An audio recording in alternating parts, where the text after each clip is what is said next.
No. Too much alternatives tonight. Just go with it. Oh, yeah. No, I got 4 of them. Yeah, I was talking about here. I'm gonna let that one go until Yeah, that, yeah. what? I want to break that. Okay. You ready? Colin, Karen, gentlemen. You ready? All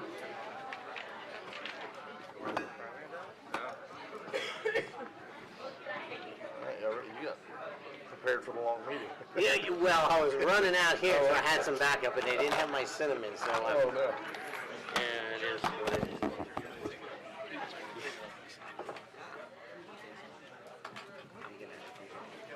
gonna keep myself on a tight lip here. I'm gonna ask that of everyone.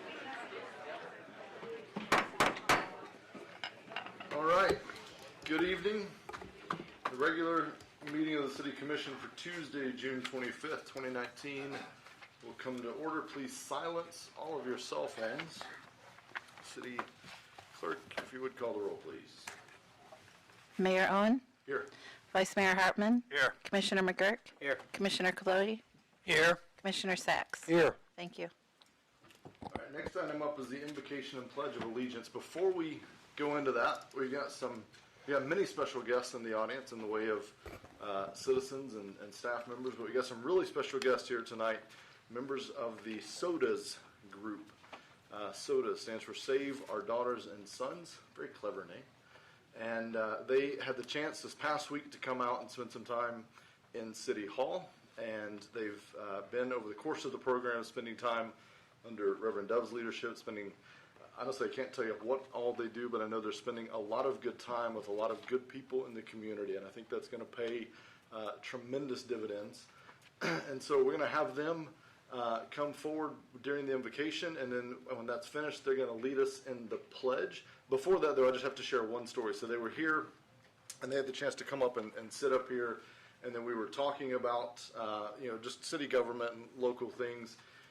And I asked him at one point. I said, I'm the mayor. I said, who do I report to? Who do I work for? And they all kind of looked, and a few people, they said maybe I work for the chief or whatever. They threw out some stuff, and I said, no. I said, I work for you all. One gentleman back there didn't miss a beat. Said, really? Drop and give me 20. Nice. That guy is going places. I'll tell you what. So. I think he got the memo. So, all right. With that, if you all would come forward, we're going to stand quietly for the invocation with Chaplain Berg, and then after that, the SODAS kids will lead us in the pledge, and then we'll take some pictures with them afterwards.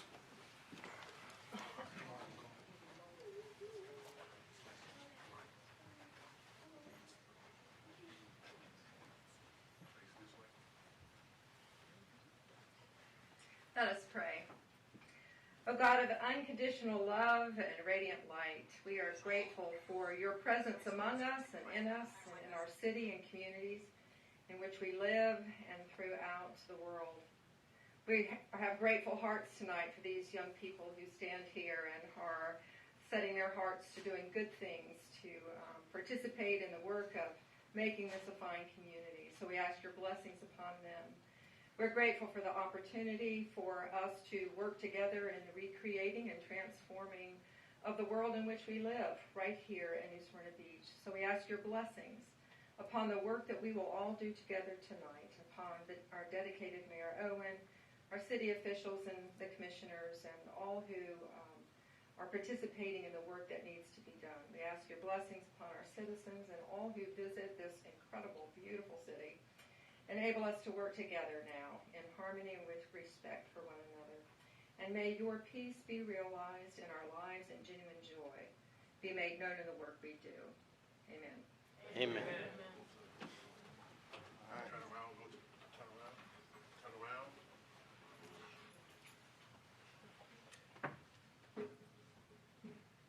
I pledge allegiance to the flag of the United States of America and to the republic for which it stands, one nation, under God, indivisible, with liberty and justice for all. Good job. Good job, All right, guys. we're gonna grab some. You wanna grab some pictures? Yeah. Hang on, y'all. Hang on. Commission, come on down.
All right, City Manager, do you have any changes to the agenda? No changes, sir.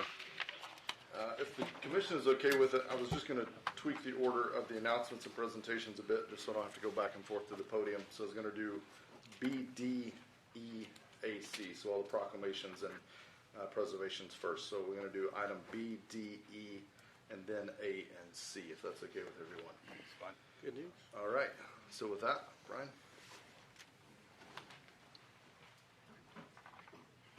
Good evening, Mayor and Commissioners. Tonight we're pleased to announce the winners of the Donna Dean Miller Historic Preservation Awards.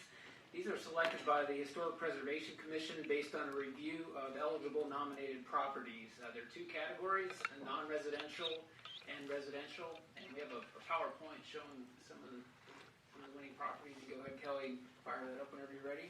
The selection criteria is the same for both categories. It's based on the historic significance, the community significance, and the overall charm of the property.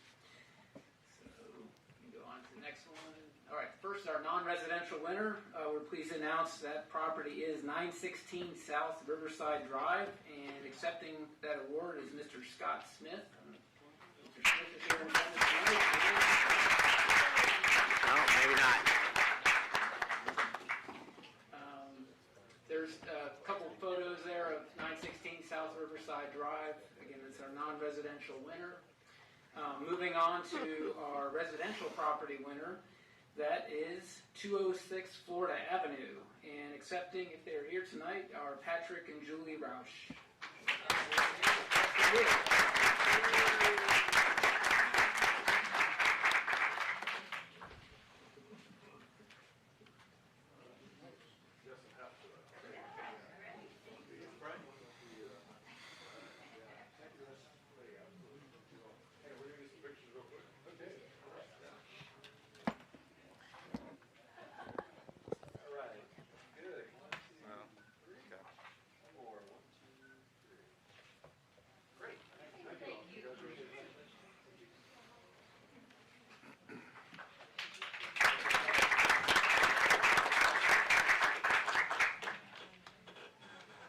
Okay. The next item I had is a proclamation, National Parks and Recreation Month. I believe Nancy is going to come up and accept this. So whereas parks and recreation programs are an integral part of, do you want to read all this, Nancy? Or do you? Okay. it's a long one, yeah. So, are an integral part of communities throughout this country, and including New Smyrna Beach, whereas our parks and recreations are vitally important to establishing and maintaining the quality of life in our communities, ensuring the health of all citizens, contributing to the economic and environmental well-being of our community and our region. Parks and recreation programs build healthy, active communities that aid in the prevention of chronic disease, provide therapeutic recreation services for those who are mentally or physically disabled, and also improve the mental and emotional health of all citizens. Whereas our parks and natural recreation areas ensure the ecological beauty of our community and provide a place for children and adults to connect with nature and recreate outdoors. And I pause, and I'm very proud. We've we've got a great program. We're doing more, the newest one, I think, one of the newest parks over, the name is now escaping me, the one I go to and play Frisbee golf at. Holland Park is a great example of this, and we just approved another similar project, so we got some great things going. So the U.S. House of Representatives has designated July as National Parks and Rec Month, and New Smyrna Beach recognizes the benefits derived from parks and recreation resources. Now, therefore, I, Russ Owen, Mayor of the City of New Smyrna Beach, do hereby proclaim July as National Parks and Recreation Month. And I urge all citizens to recognize and participate in parks and recreation programs available throughout our community.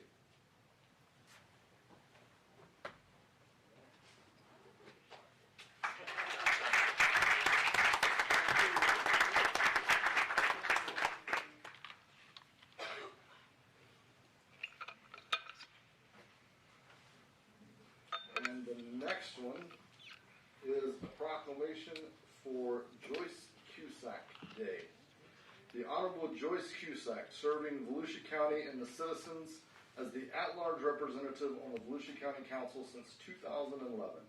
She was born in New Smyrna Beach, and she resides in DeLand. She was married for 47 years to Mr. Charles Cusack before his death. She has 2 daughters and 3 granddaughters, and she's a member of the Greater Union First Baptist Church in DeLand. She was a registered nurse for more than 30 years. And she served as a member of the Florida House of Representatives for 8 years. I didn't know that. Yeah.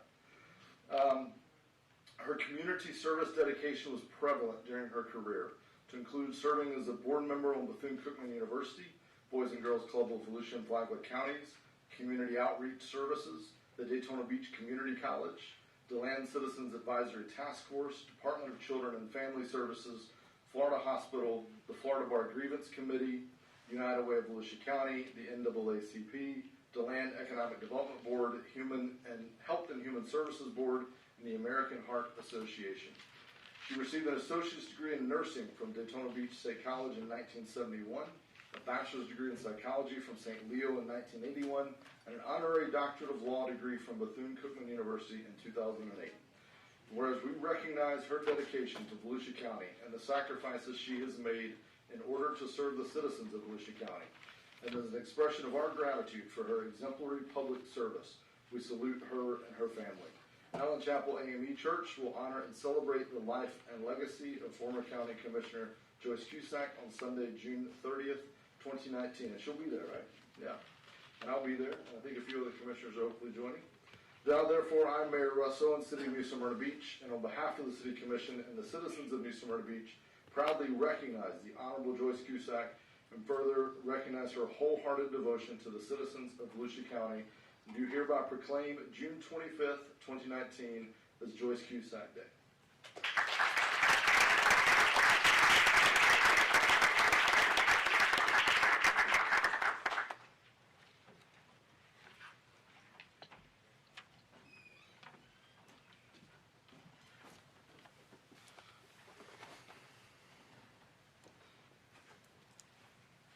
Okay.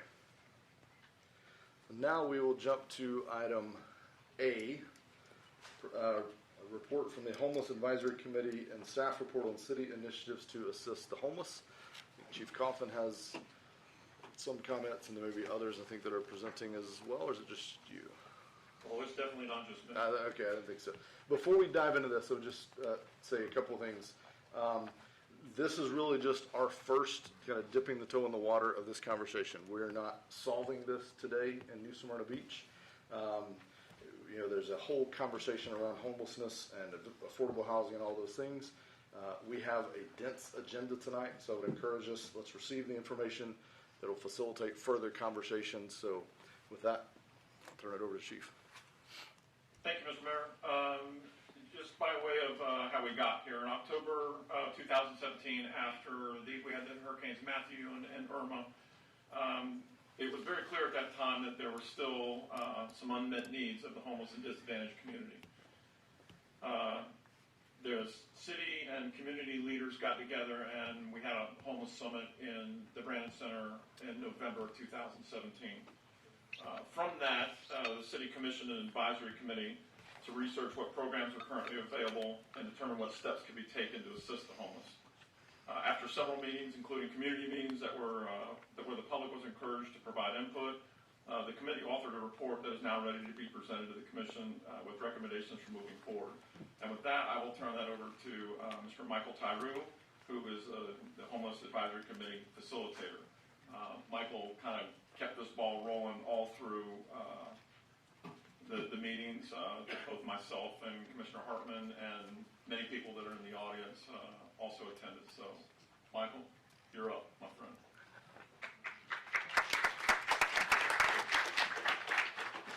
Good evening.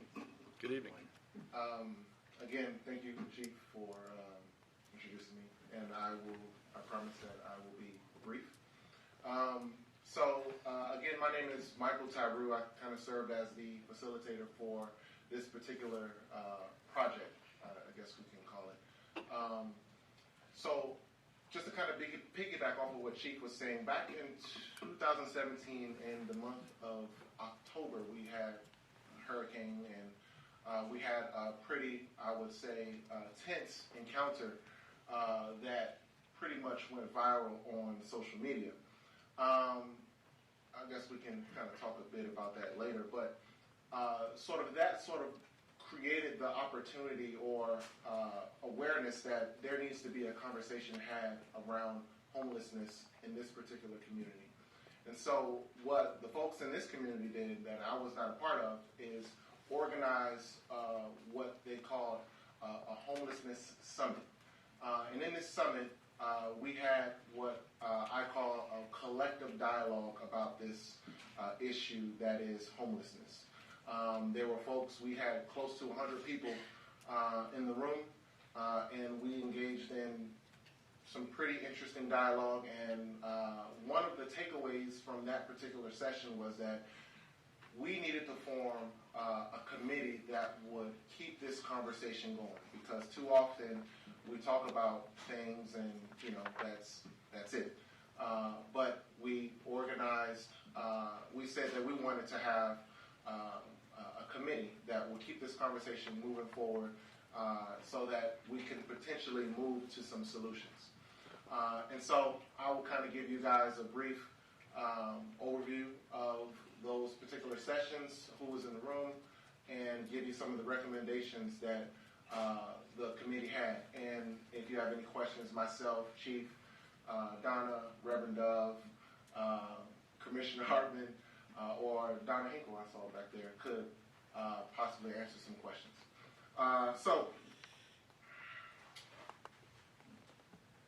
From the folks that were in the room, one of the things that we decided that we wanted to do was get some of the agencies that serve this particular population in the room so they can talk about what they actually do. Because there was some sort of misunderstanding of what everyone actually does. And so someone thought that Halifax Urban Ministries does this and that Florida Hospital does this, and it was a little bit confusing. And so what we did was we brought those individuals in and allowed them to actually talk about what they do and answer questions from us and the folks that were in the room. And so some of those agencies were Volusia Flagler Coalition for the Homeless, Volusia Flagler United Way, Halifax Urban Ministries, and Florida Hospital. And so this committee, we met once a month.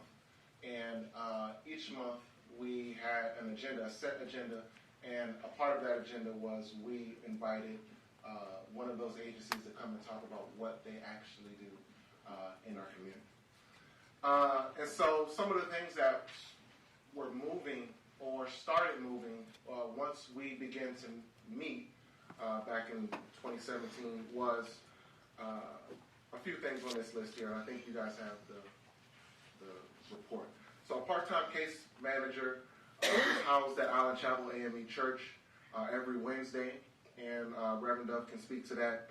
Halifax Urban Ministries has a food pantry and services that is on US 1 in New Smyrna Beach. Florida Hospital has developed an information system.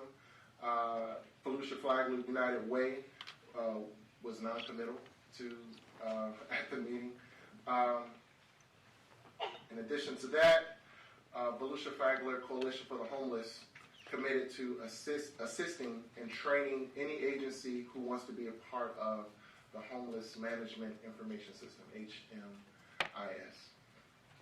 And one of the things I would say was the biggest accomplishment from this experience was that there were community leaders at the table that were engaging in crucial dialogue about what do we do about some of the most disadvantaged among us and vulnerable among us. And for me at least, I think that was a major win. And some of those individuals that were in the room were First United Methodist Church, Our Lady Star of the Sea Catholic Church, Coronado Community United Methodist Church, New Smyrna Beach Housing Authority, Church of the Nazarene, God's Bath House, Southeast Volusia, Habitat for Humanity, Island Chapel, AME Church, New Smyrna Beach, Florida Hospital, New Smyrna Beach Police Department, and staff from the city of New Smyrna Beach. And here are a list of our recommendations that we had during the time of our meetings. So the first was First Step Shelter. We recommended that the city of New Smyrna Beach would support the First Step Shelter, but if you have been reading headlines, First Step Shelter has obviously been having some issues. And these issues weren't issues, if you will, during the time of our sessions. And so obviously this would mean that the City Commission would have to take a look at that particular thing. An annual job fair which would assist in resume writing and mock interview techniques, a wellness workshop, continue current services provided by the city, assist God's Bath House in any extent possible, coordinate a plan for after a national disaster. So after a hurricane, which brought all of us to the table, a situation that arises from that, we recommended that we sort of create a plan that would serve individuals after a national disaster, or a local disaster. A place to coordinate after a disaster again. That would include food, shelter, things like charging cell phones and other needs that would be necessary. Ensure up and coming point in time was supported by the people who actually organized the point in time. One of the issues that we found during our meetings is that the point in time in this community is largely ignored when you think about the type of support and organization that happens in cities like Daytona Beach. So we recommended that there will be, if you will, a stronger point in time. And I'm not 100% sure how it happened this past February, but yeah.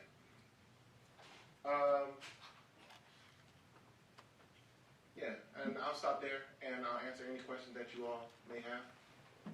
Okay. First, I think on behalf of the whole commission, thank you all for coming together. I think you said it well. This is probably one of the first times, members from across all of those that serve or attempt to serve in this space, kind of sitting down at one table, figuring out where there are potential gaps and where there are potential opportunities. I think continuing that level of kind of cooperation is going to be so important to moving this conversation forward. So thank you and everyone else that was involved, many of those that were here, Chief. So thank you all. Any comments or questions on this item? None. Just a quick question for Michael. Michael, you have your finger on the pulse. Do you have any confidence that some of our homeless from this area would use the First Step Shelter? I think that if, and perhaps Reverend Dove and Chief could speak to this better than I can, but I think that if there was an adequate solution as it relates to transportation, that was a big thing during our conversations, was how individuals want to get there. Yes.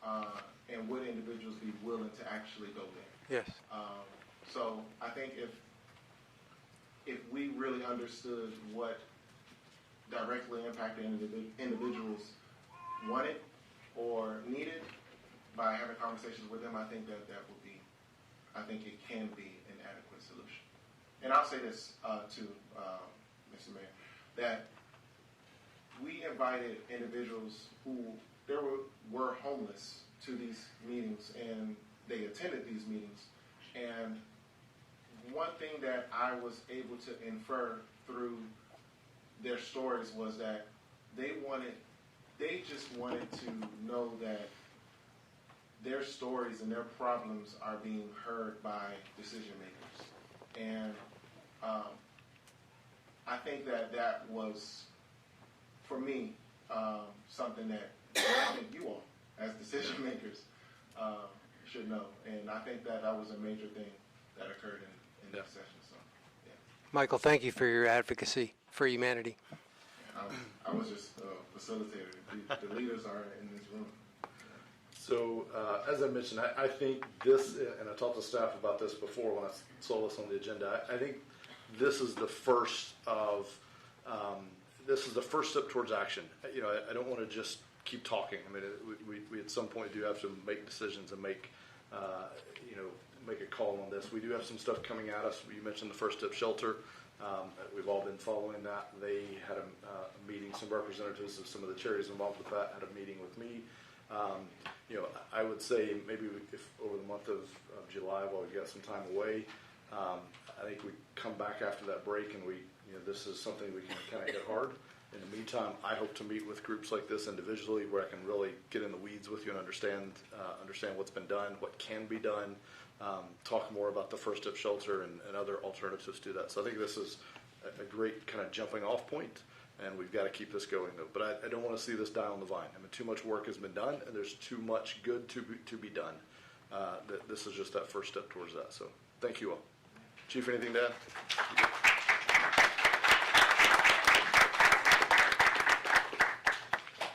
All right, item C. Chad, I know you're here somewhere.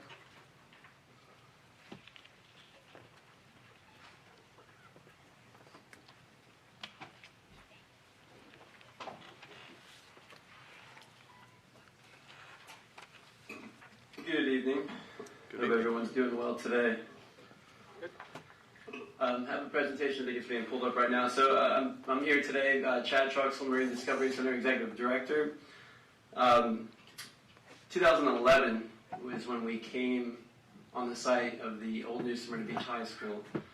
For those of you who aren't aware, lots of history on that site. So as we were looking at demolishing buildings with FWC in the state of Florida, we had discussed what are some of the major assets that we need to keep. Classroom space, the gym, the auditorium. The auditorium kept coming back up. What we realized is that with ADA and the major mold that was going on in that space, that it just wasn't cost effective to keep that.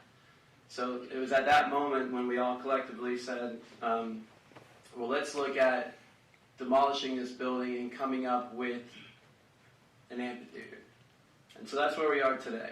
So I'm here before you today to present a grant proposal for the Levitt AMP Your City grant. Basically what we want to do is we now have an amphitheater on the grounds. It was just finished in April. And what we're proposing is partnering with the City of New Smyrna Beach and others to go after this grant. The grant opens in July. It's a $25,000 grant. It requires $25,000 of match. Half of that $25,000, or $12,500, can be in-kind match, and then the remaining $12,500 would need to be cash match. So just kind of giving you a little bit of an idea, if you refer to the presentation, the opening is in July, and then in December we'd actually find out if we were one of the recipients. Just going through it really quickly. Next slide. These are just some of the different Levitt facilities. If you had a chance to look at all at the website, they have actual designated facilities that are Levitt amphitheaters.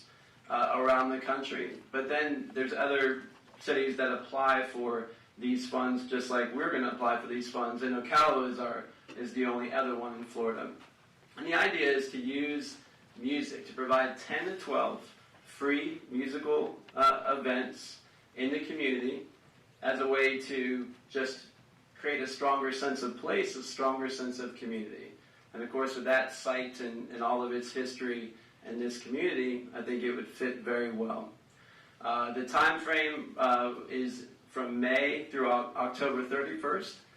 During our proposal, though, we'd actually recommend that we move that time frame, and we're going to find out if that's possible, to October through November. We just feel like that's a better time frame for our community. It's cooler out, as we all know. Being out there right now with no CMs and mosquitoes is probably not going to be very advantageous. So, next slide. And then the one-to-one match, we talked about that one already. Next. And this is the Ocala amphitheater, just kind of giving you an idea. So it's actually interesting. So when we saw it, it was perfect for us. It does not allow an amphitheater that has fixed seating to apply. So our amphitheater doesn't have fixed seating, it just has grass. So we're here today to see if the city would like to partner on a $10,000 match for the Levitt Ampere City proposal. So any questions, happy to take them. Thank you. Questions or comments from the commission? Good afternoon. This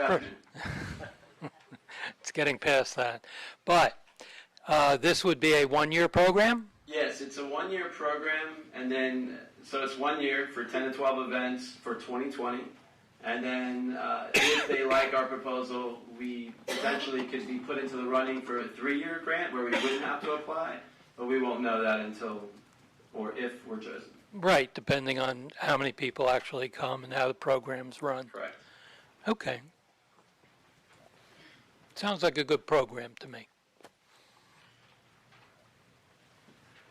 And to be clear, you're proposing to basically be 10K, so you're trying to get to a 25K total. Right.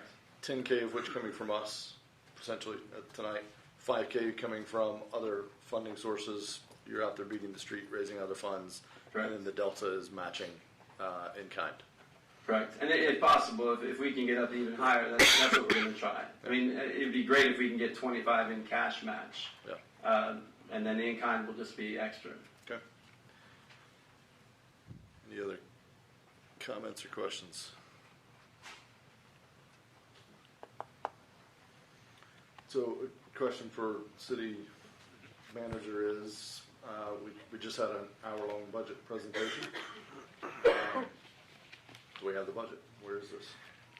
I think I talked to the finance director, and I think we'll be able to supply this. As a one-time deal this year. That was basically my next question, is that would come out of our current budget, or matching. Well, when's the program? It's next year, isn't it? It's in 2020, correct. Your fiscal starts July, correct? No, October. Or is it October. I think, so the commitment of the match, I'll find out during this process, but I think the actual cash wouldn't have to be until your next fiscal, 2020. 1920 for you all. So not this year. So it'll be included in this common budget. So we just... Or we could see what happens in August, what's the remainder we have left over unencumbered funds in this year's budget. Yeah, that's...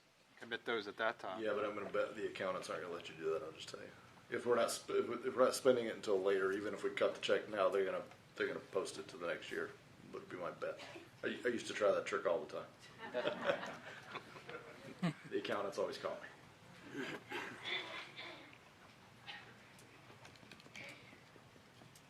Okay. So, is there a desire to make a motion to support this event? I will tell you, I had a good conversation with Chad. My conversation was I felt like it was a good event. I felt like it was the kind of thing that is good.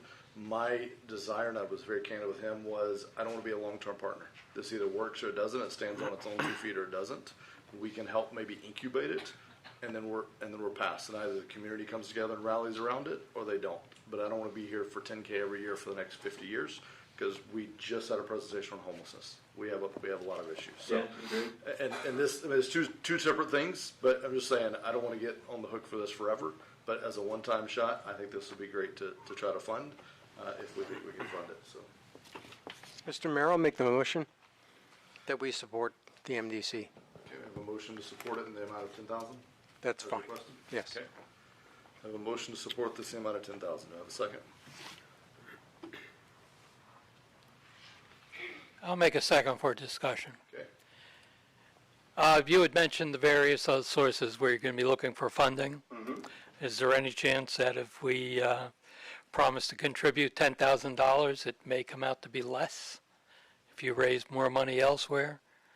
I mean, of course, as someone who's asking for money, it's been a long time since we've had support from the city. I'm going high. So if you come in low, I'd be very thankful for any support the city can provide. That's both cash and in kind. Thank you. You raise an interesting point, Nancy, not to put you on the spot, or Khalid. I mean, in kind, I mean, I guess some of what we would provide, no doubt, would probably count towards in kind as well. Yeah, any promotion that you all put out there would count as in kind. So if you post on your social media, if you post it on your websites, if you're helping out in any other way. I'm thinking even like volunteer staff hours, things like that. Sure. I mean, if we have people that are willing to volunteer at the event, if we have an officer there that's helping to direct traffic type stuff, which we're probably going to have anyway, I mean, at some point along the way, so that would also count towards an in-kind. Correct. Okay. Okay, we had a motion, we had a second for discussion. The motion, again, to be clear, was for 10,000 cash donation that will be out of our next year's budget, unless we can work it into this year. I think we try to do that, but my bet is it's going to be out of next year's budget. Any other discussion? Kelly, if you would call the roll, please. Commissioner McGurk? Yes. Commissioner Sacks? Yes. Commissioner Colodi?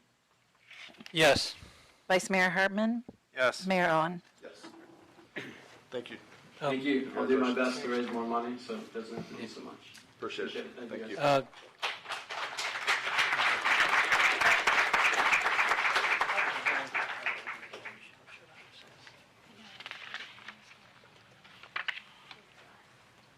You good?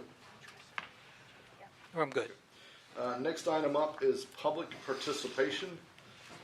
This is your chance to address the commission on items on the consent agenda, administrative items, new business, ordinances on first readings, and boards and commissions. So if it's anything under item 8, you will have a chance to address those items as they come up. So second readings and public hearings, you can address those. And I think we've got a couple of the sodas crew that wants to speak first. Yeah, I think we'll take, we'll try to all fit in the 3 minutes. All right. But we might have to break it up. So I want to thank everyone. We've had a wonderful time with the city. This program helps them to learn work ethic. They had workshops on resumes. They had workshops on interviews. Just a marvelous time. The community really chipped in. We've done over 1,200 community service hours. We have 25 new bank accounts. Amen. 25 new IDs. And we have raised over $15,000. Now, let me say this. There was a man by the name of Dr. Malvern who did the homeless study who said New Smyrna Beach was the most benevolent place in the world.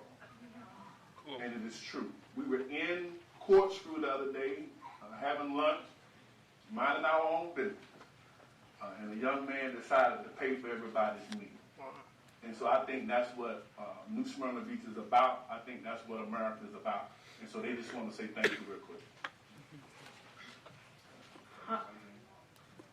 Hi, my name is Markel, and I like the SOTUS program because, it gives you, future job experience and stuff, and it gives you, time to pick what you want to be in life. Like, say you want to be a firefighter, and they'll put you at the fire department. and it's a great way to like just not play video games all day at school. at home, and we want to say thank you for your donation to the SOTUS program. All right, thank you. Hey, that's my drop and give me 50 guy right there, I think. There you go. That's who it was. Mr. Mayor. Yes, ma'am. Please. Good evening. My name is Asia Jackson. I'm 15 years old. I'm going to the 10th grade. The thing that I learned in the SOTUS program is that Pastor Love helps kids in the community, like Markel said, that you don't be home all summer and be on the streets and being in trouble. It gives us an opportunity to learn work skills, how to prepare for an interview, and how to answer questions for an interview. This year, I worked at the police department with Chief Coffin, and I want to say thank you to Chief Coffin for letting me experience the police department, because when I get older, I want to be just like you. Thank you.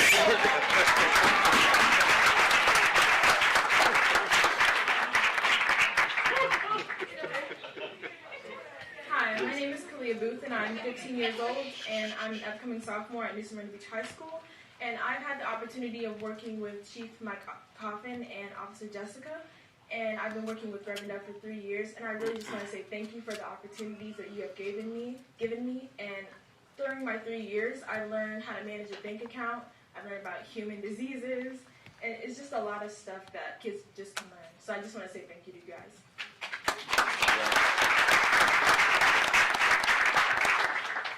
Hi, my name is Ayana Mitchell, and I'm 13 years old, and I'm in the SOTUS Summer Youth Work Program, and I would like to be a radiologist when I get older. 3 ways this program has benefited me is gaining work experience, earning money that I will provide for school, and last but not least, having fun. On behalf of the SOTUS Summer Youth Work Program, I would like to thank the city of New Smyrna Beach for their sponsorship and support throughout the program.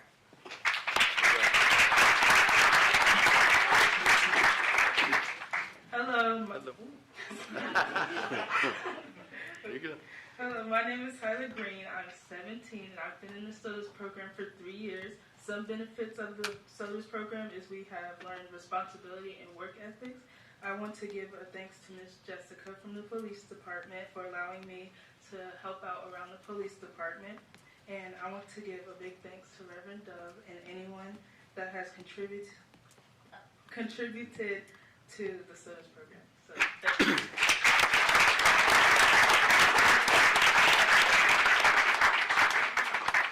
Thank you all for being here. Can we be excused? Absolutely, please, yeah. All right, y'all go have a good time.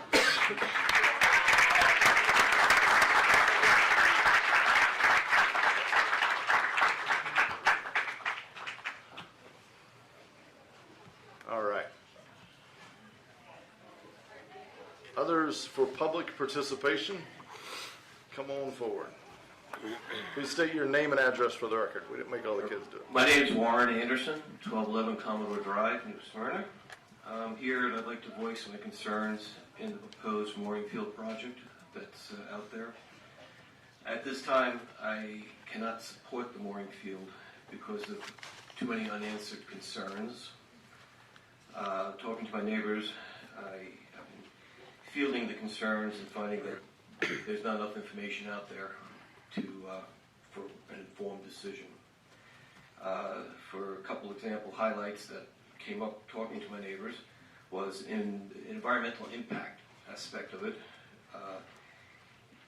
We all wonder, has there been or will there be an environmental impact study done to the mooring field for that corner of the New Smyrna waterway? It does support baby manatees and dolphins. We see them every day. It's a beautiful sight.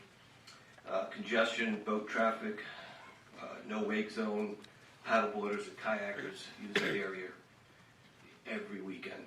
It's right now, you do it at your great peril with the no wake zone not being in place. The revenue model, will this be a burden on the city budget several years from now? Is the return on investment really there? Was the plan designed by an ocean engineer? And to accommodate mooring of vessels. The enforcement plan, will the displaced boats that we're all attempting to create some enforcement under the mooring field, will that, in fact, where will they end up? A new problem in a different corner of New Smyrna. What I'm requesting for consideration is continuance on the project and a citizen task force be put together to help find these answers and bring to light voters' issues about the mooring fields. I'm available to take part in any form of task force, and just like to thank you for the time. Thank you. Thank you. Before others speak on the mooring field, if I may just have a few comments on yours. First of all, no decisions are being made tonight on the mooring field. It's not on the agenda. We are very much, at least I am very much, and I believe staff, in a listening mode. So I mean, the questions you raised are some of the same questions I've also talked to staff about. The business model, the economic model. I asked for a summary of what problems does it solve, what problems does it potentially create, and then let's have this ongoing dialogue with the public. So I think that's where we are. We're very early in this process of kind of having those discussions, so we probably have more questions than answers at this point, and we've gotten the public engaged as early as we can, and what form that takes from here forward. I think we'll have some more public meetings. We can talk as a commission about a task force, but that's where we are. I just wanted to be very clear. That's at least again where I'm at. I feel that's where the commission's at. Is very much in a listening mode, but we're not deciding anything here tonight on the mooring field. So. Yeah, Mr. Mayor. Sure. Yeah, I did receive a number of calls on this, and I think that this is probably the first time since I've been commissioner I've ever seen the city be in a position where they held a public information session when they didn't have to. There was none actually required by fine, the agency funding a lot of it. There's been at least 3 public meetings up here at the council which has set this in motion, and there will be another public hearing or another information session which will have all the technical personnel to answer all your questions and take all your input before we go any farther on with this project. So I understand the meeting didn't go as smoothly as the city was hoping because of such a good turnout, and we hope that we have the same turnout the second time around, and we'll be in more of a position to discuss exactly what your concerns are and the rest of us who use the waterways, as well as the other citizens. That's all. All right. Public participation is still open. Still happy to hear comments on that. Just wanted to make sure we're all on the same page. Yes, ma'am. This is to the same thing. My name's Kathy Jo Douglas. I live at 1200 South Riverside Drive, and respectfully to Sir Colodi. Okay. Yes. I had only heard about this about 2 weeks ago, so it was very surprising to me. I wasn't aware that there were 2 prior public meetings. There may have been, but I was It was not just aware. discussed during one of our It was commission discussed meetings. up here. Oh, I see. Yeah. Yes. I was led to believe, well, maybe I misunderstood at the short meeting that Shell had, that it was further along than, the project was further along than what I'm hearing tonight, so perhaps I misunderstood. I just wanted to second a couple things that he said. The location of the mooring field is in a place where, and I've talked to Mr. Sachs about this, it's a breeding ground for dolphin and manatee, and never before have the residents seen so many baby manatee and baby dolphin. I'm very concerned about that, and it's just the location seems to be, I don't know, I hope that you take it under consideration. Also, because that is it's just a narrow neck of the ICW, and then putting the boats there would create a smaller area for the recreational boaters, kayakers, and like that. Concerning to me. Also, the liability involved in that, we didn't answer that, and I understand that we're going to get questions answered. So, anyway, I think he covered most of my questions, but I wanted to say again, I'm a concerned citizen, and I'm very concerned, especially about the location of the proposed mooring field. Thank you so much for listening to me. Thank you. Any other members of the public wish to speak? Yes, ma'am.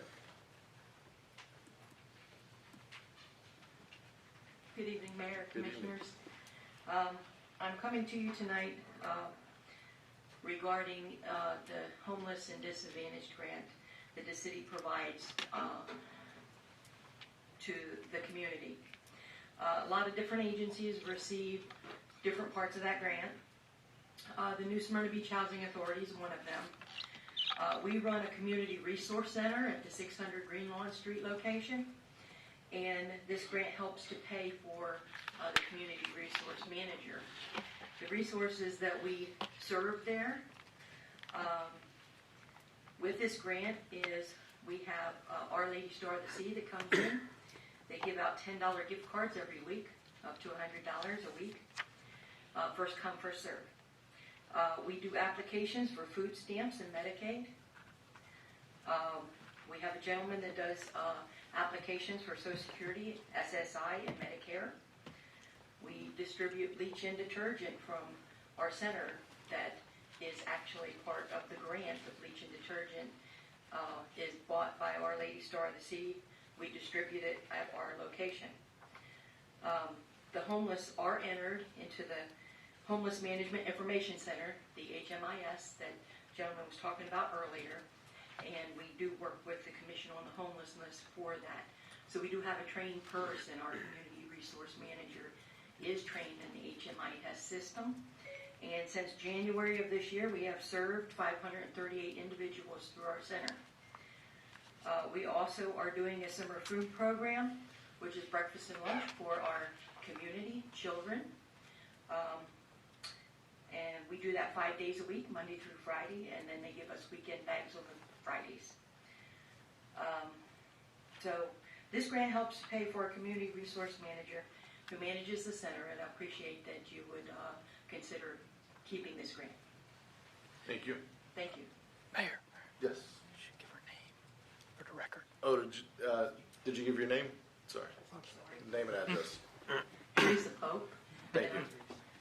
Housing Authority, Yep. 1101 South Dixie Freeway. Got it. Thank you. If we know them, we don't have to. Yeah. All right. Good evening. Good evening. I know some of you, I don't know the mayor because I haven't been here. But I also work with the homeless and the disadvantaged. And we work as a group, the ones that do get this grant, and it works very well. My name is Donnie Hinkle, and I am the steering committee. I chair the steering committee for the First United Methodist Church Community Hot Meal Program. Plus, I do the outreach called Son of the Stars / Mary Martha, because I recently, last year, took over the other feeding program from the Nazarene Church. So we serve out of the Shriners Club also. But we serve between 100 to 150 meals Monday, Wednesday, Friday at First United Methodist Church at 310 Douglas. And then we also serve in Edgewater at the Methodist Church, and that's between 50 to 70 every Sunday evening there. So, like Teresa was saying, we really would like to have your support for the grant. And I'll just put this little thing in here, God's Bathhouse, which services 310 Douglas on Mondays, and then services with the cooperation of the Housing Authority on Thursdays. If we have any extra money this year, possibly increasing the grant would be a real good thing for the community. Thank you. Excellent. Thank you. Any others for public participation? Okay. You always slip in right under the wire. I'm going to start the timer on you this time, though. I'm going to take back some time from last meeting, I think, too. I didn't get a full 3 last night. You got 6 or 7 last night. Okay, Joe Vada, New Smyrna resident since 1944. Current resident, 1401 Palmetto Street. I'm here for part 4 of my rant about traffic from Reed Patel Elementary School. Tonight I'd like to talk about the buses some more. Kind of started it last time. But we have 15 to 17 ton buses running on little city streets that were built 6th Street was in the 50s. It was a marl, when my house was built on 6th Street, it was a marl shell road. There was no pavement. Neither was Palmetto down that far. These streets were never compacted for these heavy traffic that they get. That's part of the problem you're having now with the buses, the trucks, and the heavy traffic is mashing your storm drains and your sewage. I've had a problem with sewage in the past where it's been mashed down by the edge of the road to where it's trying to drain backwards into the main. It don't work. It don't go downhill. I mean uphill, it only goes downhill. But these buses are loud, turbo diesels. They got air brakes. They stink. They're way oversized for these small city streets. Now I hear something about they're going to use smaller buses next year, but I'll believe that when I see it, because I don't believe it's going to happen. But we'll hope for the best. But these buses come through this residential area, and there's no students to be dropped off for 2 miles according to the school rules. So we're talking about Highway 44 down to the Gabordi Canal, US 1 east to the river. There's no students dropped off in there. Yet they wander through that area all the time, not just from Reed Patilla, but from the other schools, rather than using US 1 and 44. They also won't use proper access to US 1 when they're coming off of 44. They come up 2 blocks on Palmetto Street or Live Oak Street and go west to US 1 on Douglas. And they've got the curbing tore up at the corner of Douglas and Palmetto right now. They've got the curb mashed down, the road piled up, plowed up. But these buses should be made to use the same traffic routes as heavy buses and trucks and such as that, like Motram, 18-wheelers of delivery. And there also needs to be, running out of time, some type of a truck route designated once again. We used to have signage for a truck route. I can tell you where some of it was. I'm in the danger zone. But anyhow, I would like to see something done about this. I wanted to bring it up to y'all so you know it's taking place. You're new, and a couple more fellows are new and whatnot, but I appreciate anything you can do for this situation. And like I say, they've said they're going to use smaller buses, but they still should be out on US 1. They come right out of the school, right out on US 1 instead of coming up through a residential area. Thank you for your time. I got 2 seconds. All right, Jeff. Thank you. Is there a part 5? Yes. All right. Probably 6, but I didn't get Okay. it all out tonight. Are you coming up for speaking? All right, good evening. My name is Younger Kim, living in Port Orange. I'm a member of Dream Green Borussia, and also I'm working as a professor at Boston Cookman University in Daytona, teaching biology and environmental science. I'm also the campus coordinator for International Coastal Cleanup event, the annual event. I'm pretty sure some of you here, maybe, I hope some of you already participated. Okay? So which is the annual volunteer event that's going on worldwide every 3rd September. I mean, the third Saturday in September every year. So one of actually the entire chapter of the course, one of the course I'm teaching is dealing with the solid waste issue and its management, including the plastic pollution. So here today, I'm actually supporting the ordinance, the 1719, which will be voted on later today, which prohibit the single-use plastic and styrofoam, at least on city-owned property. So I know the city of New Smyrna is pretty much leading in terms of this issue in the entire Volusia County. So that's all I want to say. Thank you. And thanks for all you do for the environment. Please. Yeah. Good evening, Mr. Mayor, Commissioners, and other officials. Thank you for providing this opportunity to speak. My name is Steve Wonderly. I'm the chair of the Sierra Club for the Volusia and Flagler counties. And as you may know, we're a nonpartisan, nonprofit organization, the largest environmental organization in the country. And something that's very, one of our main interests is single-use plastics. So I am also here tonight to ask you to vote for the proposed ordinance 17-19 that prohibits single-use plastics in city property. Plastics are harmful. They're harmful to the environment, to birds, to marine creatures, and they're harmful to humans. They're harmful to humans when the microplastics, which is the result of them decomposing, finds its way into our bloodstreams. They're ubiquitous. Every day, tens of millions of plastic straws are discarded.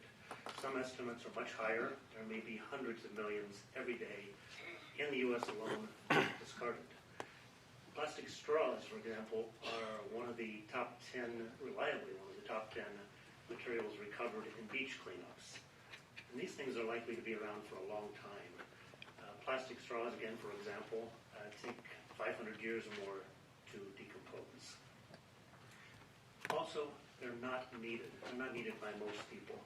There are affordable, quality alternatives available now.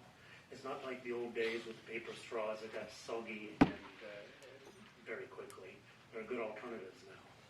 As I said, they're not needed by most people. There are members of the disabled community who have a need for plastic straws, and the proposed ordinance has wisely made exceptions for those needs.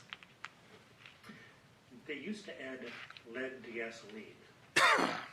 EPA estimated that over 5,000 Americans a year were dying from heart disease related to lead poisoning in those days. Since lead was banned from gasoline, the average level of lead in Americans' bloodstreams has decreased by over 75%. Now, instead of lead, we're finding microplastics in bloodstreams. This is dangerous too. So again, I want to urge you to support Ordinance 1719, and thank you for your attention. Thank you. Any others wish to speak? If you want to speak after her, go ahead and queue up here for time's sake. I'll make this brief. Been up here before. I'm Suzanne Schreiber. I live in Ormond Beach. I'm the founder of Dream Green Volusia. I want to thank Steve Wonderly with the Sierra Club and Professor Ken with Bethune-Cookman. I want to thank the Commission and Mayors tonight for being the first in Volusia County to start the discussion on reduction of single-use plastics. By doing this, you've encouraged other cities to step up and do so themselves. We're actually up to 5 cities now, as far as I know. As of tonight, Port Orange, Ormond Beach, Ponce Inlet, and South Daytona now added to the list. We had our first gold standard business recognition this evening that I went out to their business. We have a recognition team, and they let me know, and I went out to visit them.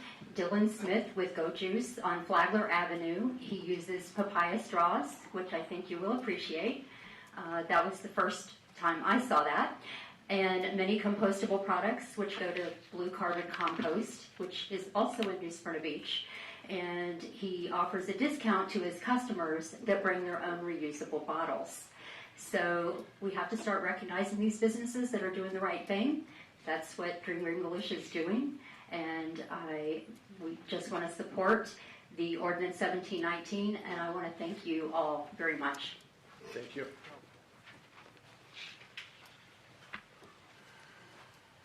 There's no more money, Chad.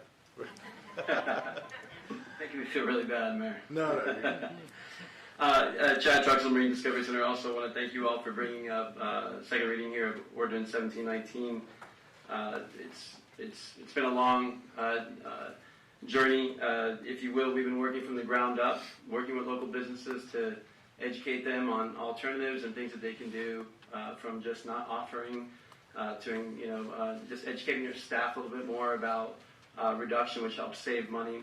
And here we are now going, from the top down. So I think that balance is what makes things work.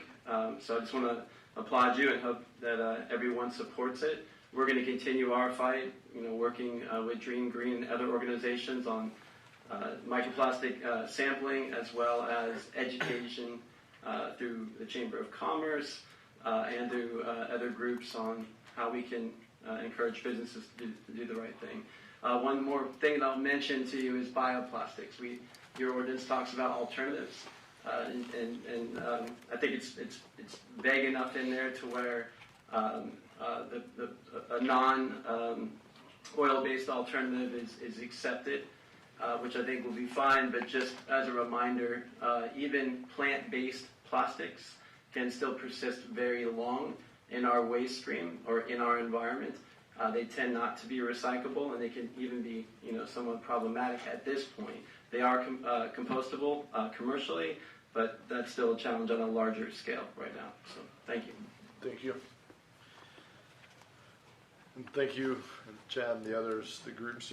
We can do what we can from these positions, but in my experience, when people take the initiative at that grassroots level and they do it voluntarily, there's so much more sticking power to that than when it's legislated from the top down. But as you put it so well, maybe meeting in the middle like this is a great way if this does go through tonight. So, any other public participation? Seeing none, we'll close public participation. Next item up, consent agenda, 14 items. Gentlemen, Vice Mayor, anything to pull from the consent agenda? No, Mr. Mayor. No, Mayor, I'm good. Mr. Sachs, I anything to have pull? nothing, sir. Mr. Colodi? Nothing. All right. I have...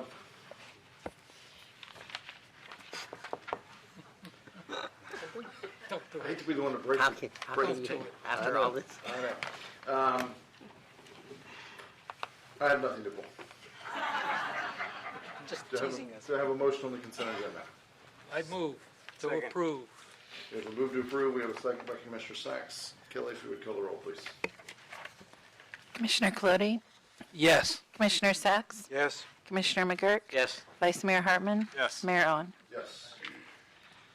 All right, item 7A, consider the approval of the City Hall Annex construction contract. Do we have, oh, there you are. Over here. Good evening, Michelle Valance, Capital Projects Manager for the city. I'm happy to be here tonight to bring forward a recommendation of construction award to A.G. Pfeiffer for construction of the City Hall Annex project. As you know, in February we came to you all. We completed design of the project north of this building. We were ready to go out to bid.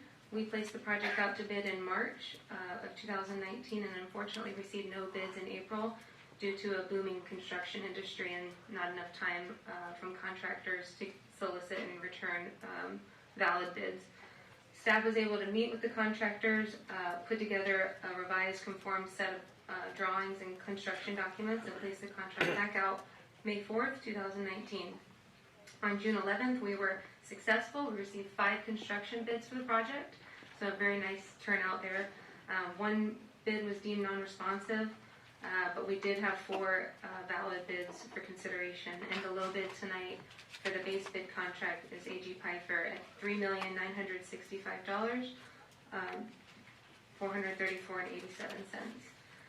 After opening the bids, we did do some due diligence with the contractor. We went through the project scope. We made sure there was a deep understanding of the plans for the project, and the contractor did confirm and validate to stand by his number with the contract. He has signed it. It is with the bid documents and the agenda item tonight for your review. We do have 3 options on the table as far as overall project cost goes that deal with our generator plans for that facility. Option A was to pursue no generator for that facility, and the project cost, once contingency, archaeological monitoring, and additional contingencies rolled up, that project cost would be $4.2 million.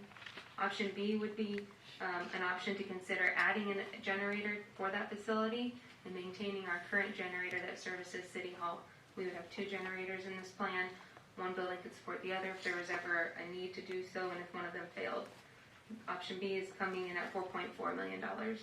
And then option C would be to pursue one large generator that would service both facilities. There's pros and cons for each of these options. Option C would come in at $4.5 million.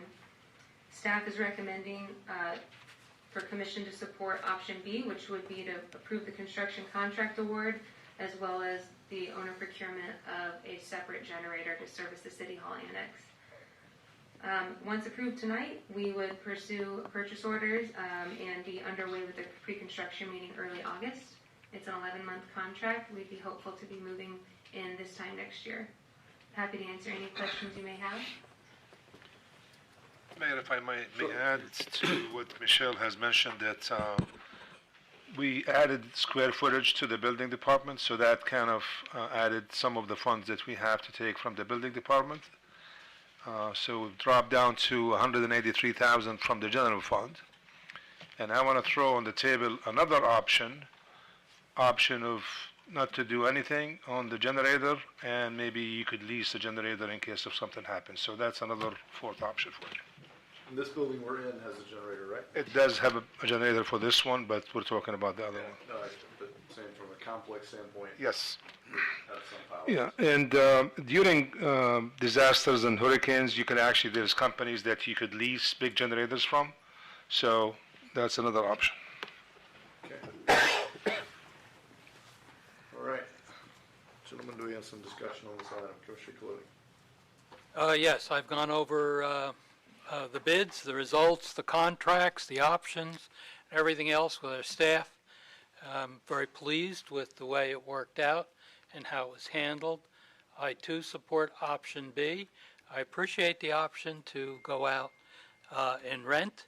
However, I remember one of our hurricanes when our debris removal person chose not to come because he had a better offer elsewhere.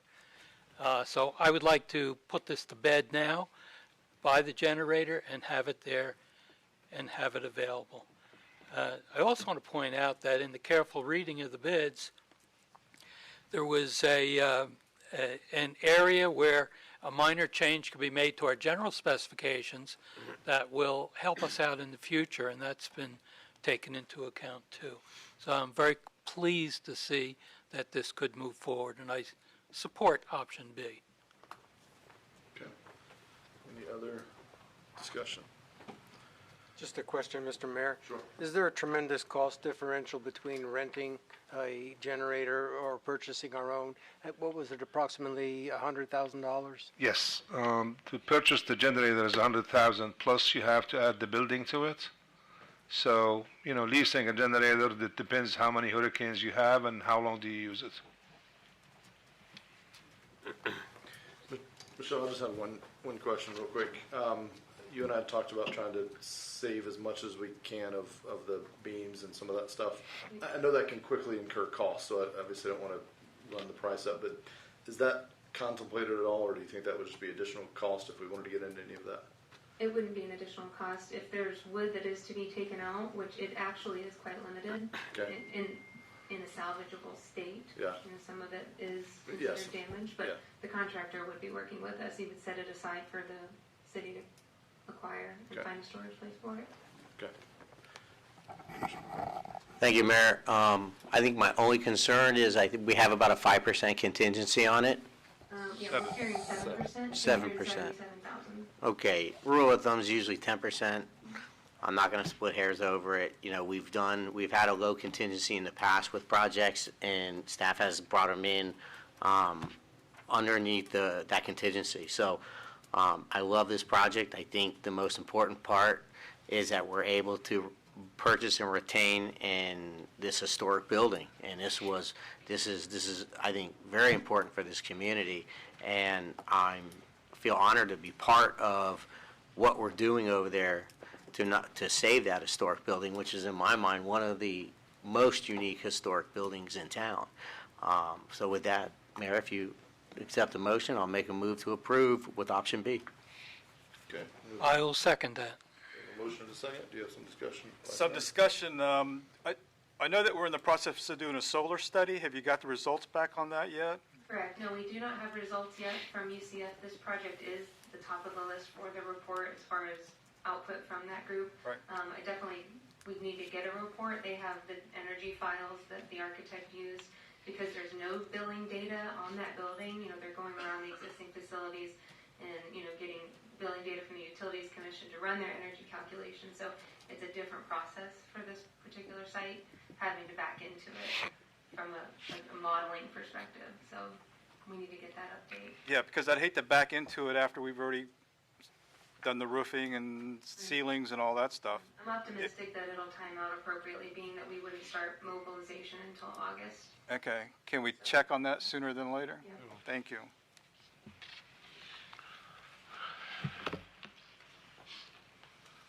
worst case scenario, even if it doesn't pencil out, I've talked about this before, can we be, even if it comes out of contingency, the incremental cost to make sure it's, and I'm no expert on this, but to make sure it's ready for that, so that the retrofitting process is just hooking a few things up versus complete retrofitting. We're down to bare walls. Now's the chance to do that. Can we make sure that's done if we don't go forward with the full I solar certainly project? think it's fair to say we can ask the architect and the structural engineer to make some heavy assumptions and over-design, but it will come down to the structure.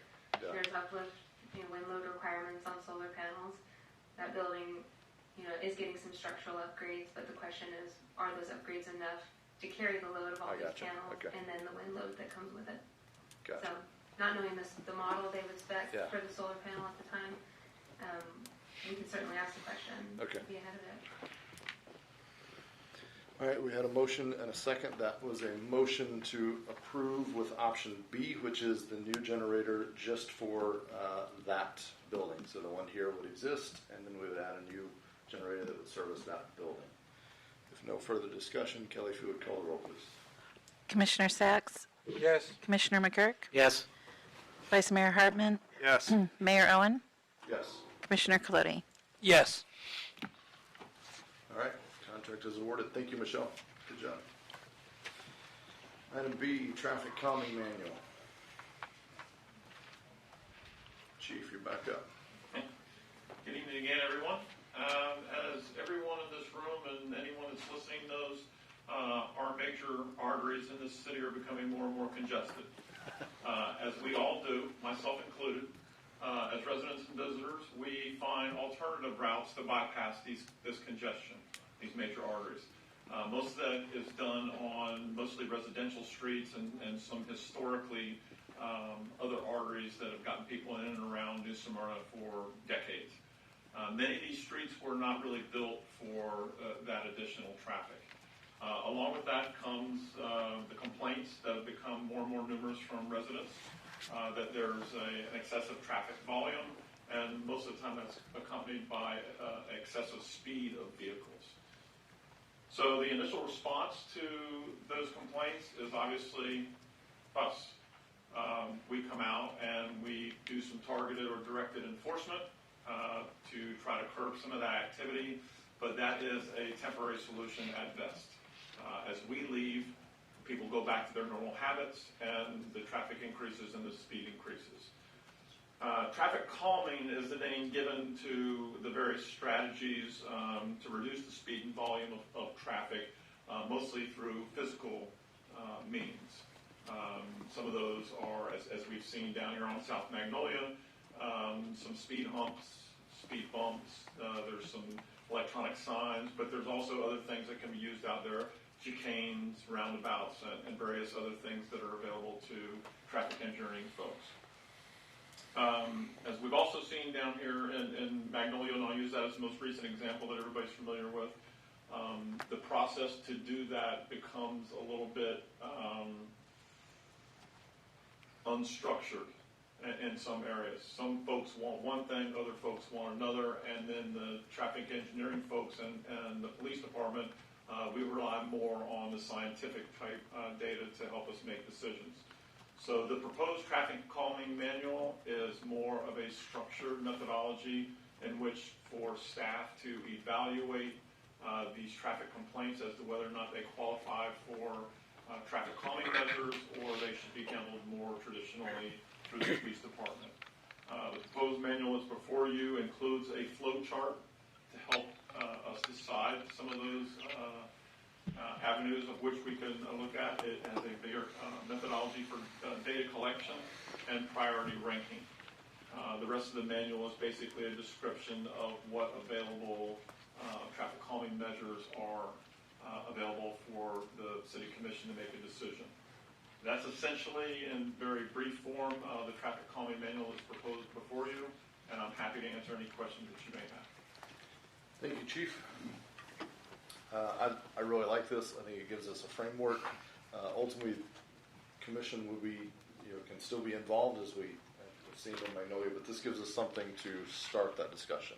Chief and I were just in a meeting this past week with a neighborhood that had come forward, and this gives us a framework to start with, where we can say, well, let's see if it meets certain criteria, let's apply logic to it, and then even if it doesn't, it can always come to the commission, but this at least gives us a starting point and an ability to compare A versus B versus C, et cetera. So I really like it. Do we have a motion to Comment, Mr. Mayor? Sure.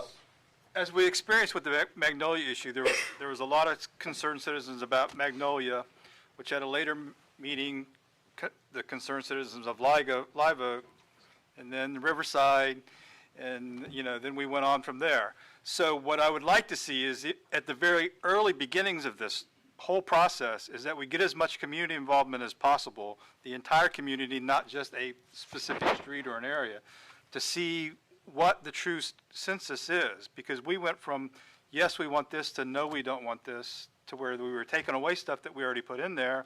And to me, that seemed to be a bit confusing and discerning. So the earlier we get the community involved, I think will help this entire process go smoother. So I would encourage that, both from your position and the city manager's position, if you could, please. Are you talking about a specific project, or are you talking about the traffic calming manual?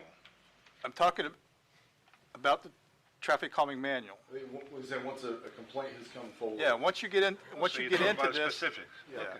Yeah. No problem. Mr. Sachs. Chief, thank you for coming up with the manual. I appreciate you using the MUTCD as a guideline. I hope that this will quicken the process for the South Mainland neighborhood. We affectionately know it as the Magnolia Street project. The concerns of the residents on Live Oak, Palmetto, and Riverside are valid. I do hear that people are made happier by the speed humps. There are some that are not happy. I'm glad to see you've put those in there. I know that law enforcement and some municipalities have resisted signage, humps, for a number of reasons. That's fine. We can all hash that out now that we have those tools in the manual. What concerned me, though, about the manual was a few things, and just a few simple things. The vote needed for, let's say, one street has to consider a street calming program. So I think with caution, you recommended, I think it was you needed a 70% percentile of the population of that street to come to consensus in the positive. Is that right? It was 75%. It was 75. Wouldn't it be, just a suggestion, I realize with an abundance of caution you came up with that number, but wouldn't 51% get us there? And would my colleagues consider that as well? I don't know exactly what percentage of Magnolia Street came out in support of traffic calming, but I just wonder, is that a high bar to try to reach to solve problems at 75%? That's really a commission decision. We arrived at 75%. In particular, on Magnolia, we did not get a sampling of any of the. We didn't go door to door and get that sampling like I really would have liked. I think that may have stopped some of the issues on the front end. We listened to the vocal folks that were proponents of doing one thing or another. Whether it's 75 or it's 51, whatever the number is that you all decide, I think it's important that we have at least that majority that says, no, this is what we want. Because otherwise what we do is exactly as Commissioner Hartman said, some people told us they wanted one thing, and then when we put it in, we had some other people who had been previously silent who then came forward and said, no, that doesn't work. At least with the traffic calming manual, we would have a sampling to be able to go to everyone and say, you have a voice, come tell us. Thank you. And just a comment. Last night at the neighborhood council meeting, we heard from a few gentlemen who support a program. It's called Complete Streets, and it's a nationwide program, part of the Smart Growth Cities. And if we could basically latch on to that and look at all of our neighborhoods, there is dollars, of course, involved, and there are, of course, not enough policemen to do the job. I know you wish to be everywhere, but you can't. So with the hardware, with education, possibly with signage, we can get a lot of those jobs done. I appreciate your help. Yes, sir. I'll make sure that the city engineer and I work together on this, because this isn't just a police thing, it's city engineer too. Yes. Thank you so much. Yes, sir. So one comment I had, kind of in the same vein as Commissioner Sachs. It talks about the 75%, and I was pretty comfortable with the 75%, but I would maybe suggest we tweak the language, because it says 75% of the ballots that were sent out have to be returned indicating as for. I haven't seen a vote yet that was anywhere near 75% voter turnout, much less for the positive.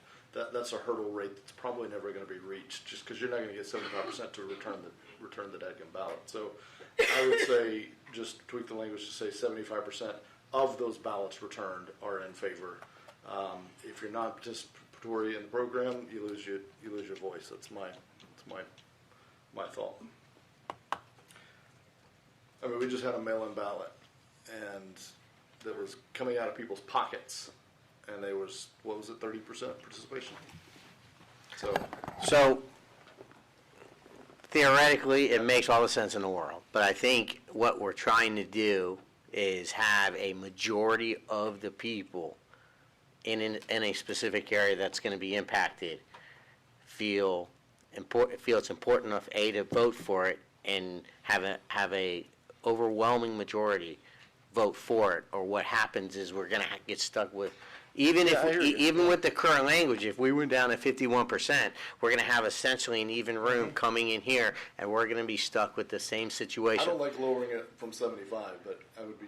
So the other problem is, if we only judge the ballots who were turned in, and I like that a lot, except when you realize everyone's going to look at this and not think it's important until they drive down their street one day and they are going over speed bumps, and all of a sudden it's going to become very important to them, and that's when they're going to come in and say, oh, I want my voice to be heard. And we end up back at square one with now a large group of people saying they want it and a large group saying they don't. That's what I'd be concerned about with only judging the ballots that come back in. Yeah, I hear you. That's a good concern. I just, at that point, they show up at that point, and my answer, it's just like somebody showing up on November 7th saying, I want a different commissioner in my zone. Well, did you vote? And if you didn't vote, then you didn't. That was your chance to make that decision. So I'm comfortable either way. I just think if the hurdle rate is 75% participation in the positive, this will never go anywhere. We will not have a single one of these that goes anywhere, in my estimation. Mayor, for whatever it's worth, my experience has been, if the people want whatever they're asking for, you will get the ballots. So. Just for clarification, most of the streets that we normally deal with are smaller streets. Magnolia is kind of an anomaly because there's dozens and dozens of homeowners that run the gamut from all the way from US 1 up to Canal Street. Most of the streets are small that we're dealing with, so we would be going door to door. There would not be really a mail-in ballot because we would want nearly 100% of the residents to be able to respond to that. Obviously, if it was on a 44 or a North or South Dixie, then we would probably either just send those out. I was thinking of the one neighborhood that you and I just met with the representatives from. That would be difficult. 900 homes. Yes, sir. So. We would work through the homeowners association there, like we had talked about before, about having multiple community meetings and then explaining the importance of them to respond back to that. Okay. Is there maybe something in the middle? Maybe instead of 75, reduce it to 70 or 65 or something like it. Where does 2/3 come in? Is that 66%? How's that for compromise? And also, don't we have to look at the data? That would really affect a lot of things, because a recommendation, if you have supporting data of speeding or other traffic issues, police give a recommendation that might supersede even a vote. And then there's one other part of, Let me just clarify on that. And with what we've laid out here, the flow chart laid out here, that would be, the data would be gathered, and then we would be taking this vote of, here's what's recommended based on the data. Now, neighborhood, what is your desire? And we're talking about what the hurdle rate is for the neighborhood response. Is it 75%? Basically, we're looking for 100% response, with 75% being for the affirmative, endorsing the plan that we've laid out. So, it's just a high rate. I would be comfortable, I think, maybe 66%. If we leave it as the, of those ballots of the total population, I think we have to lower it a little bit to even get close. So I think 66.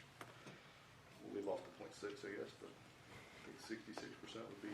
I'd be more comfortable. Commissioner Cluey. Well, first, I'm opposed to this whole manual completely. I think what we're trying to do is make a political solution. We're debating whether 60% or 50% or 75% of people should dictate what we put in the streets. We have professional engineers here. We have a professional police chief. We have a professional city manager. We can make these decisions. There is a manual of uniform traffic devices. It's a federal manual.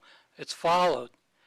In my past life as an engineer, I've done maybe 50 of these in all different varieties. And they're not something you really want to completely put in the hands of the citizens. When you're setting these very specific directions and methods of calculating, you can never meet all the possible situations that are coming up. Where I live, we got a couple speeders. I could easily have one street come up and give you 80% to go ahead and put a speed hump in, but it simply isn't required in a location like that. I think we should rely more on our professionals. Magnolia, as the chief said, is unique for this town. Maybe it wasn't handled the best way, but it was handled. I'm forced to vote no on this. Okay. Another comment, sir? Sure. I appreciate Commissioner Colodey's statement about voting in particular. Our engineers should be able to help us to make safer streets. We still have an unfinished situation on Magnolia. I'm really hoping that we complete that study soon so we can go on to the next, because we do have dangerous streets in the city. So whether we have a 75% or 66 or no vote, if my bigger concern is that a problem may just end with staff. Does the city commission get final say in any of these measures that we may take in that flow chart? Because I'm not sure I saw that. Yes, sir. Unless the city manager tells me different, excuse me, our job is to provide information to you all so that you can make a decision. Much the same as we do with no parking signs, while the ordinance specifically states that I have the power to do that, I will not do that. I will always bring it to this commission for a final decision, because I think it's really best made through y'all. And a question, I'm sorry, this is important. Public safety, very important. So wouldn't it be all right to take votes of people who want to bring something forward, not take a vote of what you present to them? If you have a percentage of people on a street who come forward and say, we've got a speeding problem, there would be your tally, there would be your vote, not in what measures you would take. If you understand where I'm coming from. What we would do here is really just to present the data, and whether or not traffic calming in some form is the appropriate response, or is it best handled through traditional enforcement. I would have to rely on the traffic engineering folks that we have to tell us what's more appropriate, whether it's a chicane or a speed hump. Yes. Either way, good job. Thanks, Chief. All right, gentlemen, had a lot of discussion, a lot of different things thrown out. Looking for a motion on this item. Well, I heard one commissioner say Magnolia was solved. Another commissioner then right after said Magnolia wasn't resolved, and that this manual was brought to us and created by staff, which is our experts. So I'm going to make a motion to approve the manual. Okay. We have a motion to approve the traffic calming manual as drafted. Do I have a second?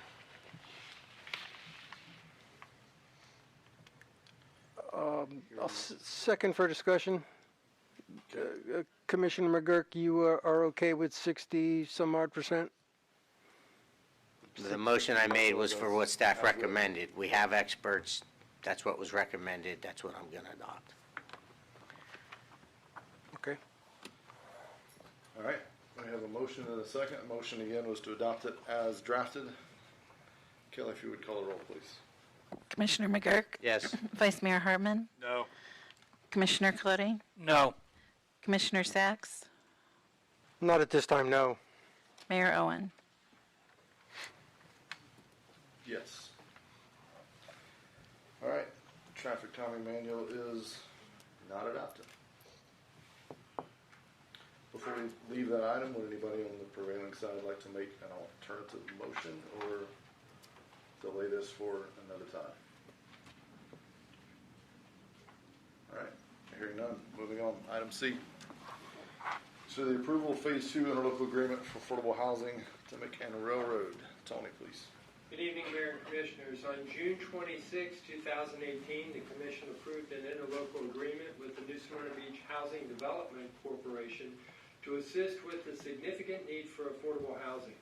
The CRA purchased 5 pieces of property, and the County of Volusia also donated a piece of property, all located in the area of Julia and Dimmick Streets and the north end of Railroad Avenue for the construction of affordable housing units. The agenda item that's under consideration here is approving Phase 2 of the interlocal agreement and implementing Phase 2. The Phase 2 agreement is located in your packets, and just to go back, Phase 1 is a 2-bedroom duplex with garages, and that'll be completed very soon. Phase 2 will be a 2-bedroom duplex with garages to be completed in about a year from now. There will also be a Phase 3 and Phase 4, we anticipate.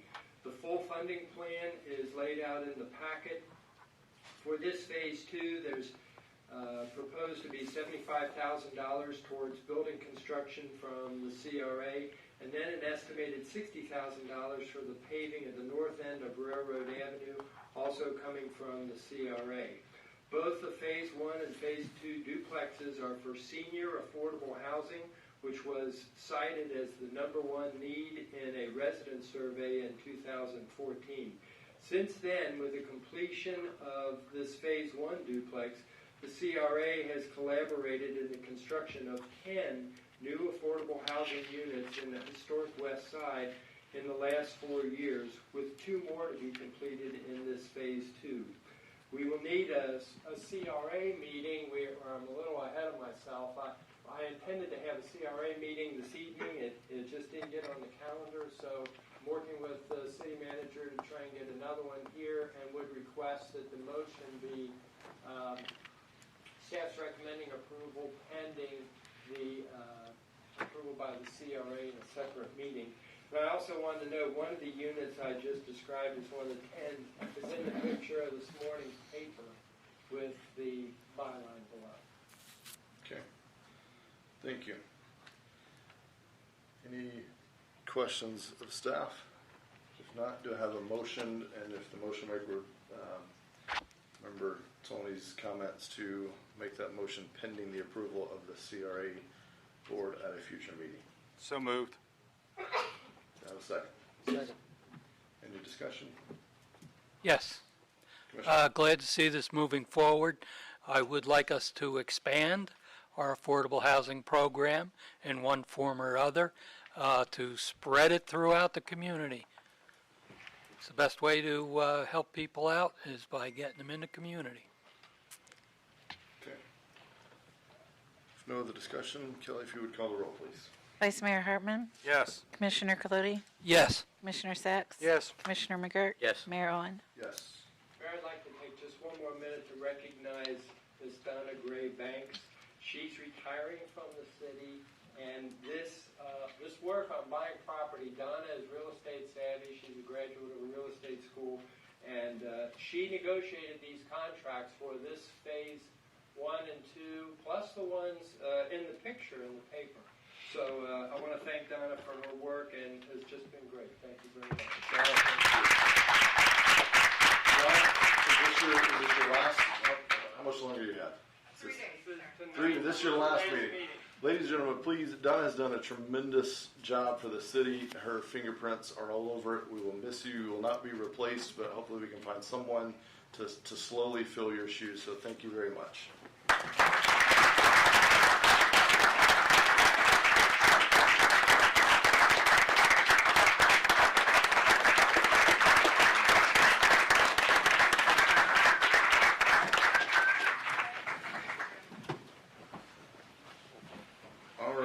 Mayor, before, I just want to announce that we will have a special CRA meeting on Thursday at noon concerning this one. Thursday at noon is when the CRA meeting will be for this item. All right, item D, request for code enforcement lien amnesty 509 North Dust Street. Do we have a staff report? Yes, ma'am. Good evening, Mayor and Commissioners. Barbara Boblack, Code Enforcement Supervisor. On May 20th, 2019, Mr. Bellflower submitted a code enforcement lien amnesty request for the property located at 509 North Dust Street, New Smyrna, requesting to appear before the Commission to discuss the lien on this property. In October 2013, Corrine Bowens' niece contacted Code Enforcement Office to see if maybe there was any kind of programs or anything that could help her with her property. The property was vacant, and there was several issues there with, she was looking for removal and demo of the house. She stated the property had been vacant since March 2013. The roof had leaks, there are animals and rodents getting inside the house, and an increasing amount of vagrants and drug activity. In November 2013, the building official inspected the property and determined that the house was unsafe and would need to be demolished. A notice of determination was mailed to Corrine Bowens, the property owner at the time, on November 19, 2013. On December 6, 2013, the building department received an estimate from the demolition contractor. On 12/10/2013, the permit was issued to have the property demolished. Since 2016, the city has maintained the property, resulting in nuisance abatement charges. The condemnation lien was filed on 11/24/2014 in the amount of $3,896.68. A total as of today of $5,345.81. That includes interest. Westside LLC purchased the property on April 30th, 2019 at a tax deed sale for $5,000. The current property owner requested a lien search from the city a year ago prior to purchasing the property, and with the full knowledge of the lien plus interest that was on the property. The just value of the property today is $19,550. Staff's recommendation is to dismiss the 6 nuisance abatement charges and hold the current property owner responsible for the full amount of the condemnation lien that was filed prior to the purchase of the property. Thank you. Any questions? We'll hear from the applicant here in a minute. Any questions for staff first? So, I'm sorry. Go ahead. So the $5,300, does that exclude the abatement fees? Yes. Okay. That was just the demolition plus interest. Correct. Thank you. So the only lien we're considering is the one the applicant knew about before he purchased the property that was recorded before the purchase? That's correct. Okay, thank you. Any other questions for staff before we hear from the applicant? If not, if the applicant would like to speak, please. Chris Bellflower, 509 North Dust, Westside LLC as well. I just wanted to voice my support for staff's recommendation after some consultation with them, research on my own part, and the city. This was the only recorded lien, was the only lien that I was aware of upon purchasing the property, and would duly pay that lien. Okay, thank you. Any questions for the applicant? All right. Yes, Vice Mayor, for staff, for Carrie. So, it sounds like a withdrawal of the request for lien reduction. So, we stipulate that this nuisance abatement liens are off the table. Yes, Yeah. just to clarify, my initial request was going to be to ask the city, the commission to consider abating the interest, not the principal amount that was paid to the contractor to demolish the house in 2016. That kind of opened up another can of worms as far as what was readily told to me that was attached to the property prior to purchasing it. So my position has changed a bit as far as what it initially was, and after consultation with staff, there were some additional nuisance abatement liens that I was made aware of after purchasing the property. And like I said, through consultation with staff and some negotiation, that I support paying it as is. If you want to reduce the interest, I'd be more than happy to accept it. That you would. So, do we need a, Motion to withdraw. we still have to do the. Well, he's saying if you're willing to reduce, so I think you should have a motion just to, Yeah, but what about for the 6 nuisance abatements? We have those to- are gone. Those are gone for yes. staff, so we don't have to, okay, got it. So my only question is, are we sure there's not money on the table like the one that we heard the previous? We contacted them and there is no excess proceeds available. Okay. Or there are no excess proceeds available. Thank Sorry, you. grammar. Okay, so, anyone care to discuss reduction of interest? That hasn't been the direction we've been going. I would be surprised, seeing and hearing none. So, Actually, just like sure. Excuse me, I Yeah. didn't mean to interrupt. I just wanted to comment that this property is located on the historic west side. It was a distressed property. It was a property that was not having any taxes paid. It was a burden to the city and the community. I assure you it'll be kept up. Taxes will be paid, and it won't be a problem in the future. Money is important. Yeah. I did pay the tax deed sale and also have that condemnation lien outstanding. My initial request, like I said, was to reduce the interest on the lien. Okay, So there it is. thank you. And thank you for investing in the neighborhood. All right, do we have a motion on this item to, I'd say we phrase it as just accept staff's recommendation, which is to the dismissal of the 6 nuisance abatements charges, but otherwise the full amount is due with interest. Do I have a motion to that effect? Motion to approve staff's recommendation. You can just say so moved. If you'd be fine. No? All right. So moved. Okay, do I have a second? Second. All right, Kelly, if you would call the roll, please. Commissioner Clody? Yes. Commissioner Sacks? Yes. Commissioner McGurk? Yes. Mayor Owen? Yes. Vice Mayor Hartman? Yes. Thank you. Okay, thank you. Thank you, staff. All right. Item E. So before we dive in on this one, I'll remind staff and the commission we've had an entire meeting, 2 meetings on this item. So I don't want to have those entire meetings over. I hope we stick with if there's any new information or consideration. Otherwise, I think minds are pretty well made up at this point, but happy to hear anything new. With that, Brian? Good evening again, Mayor and Commissioners.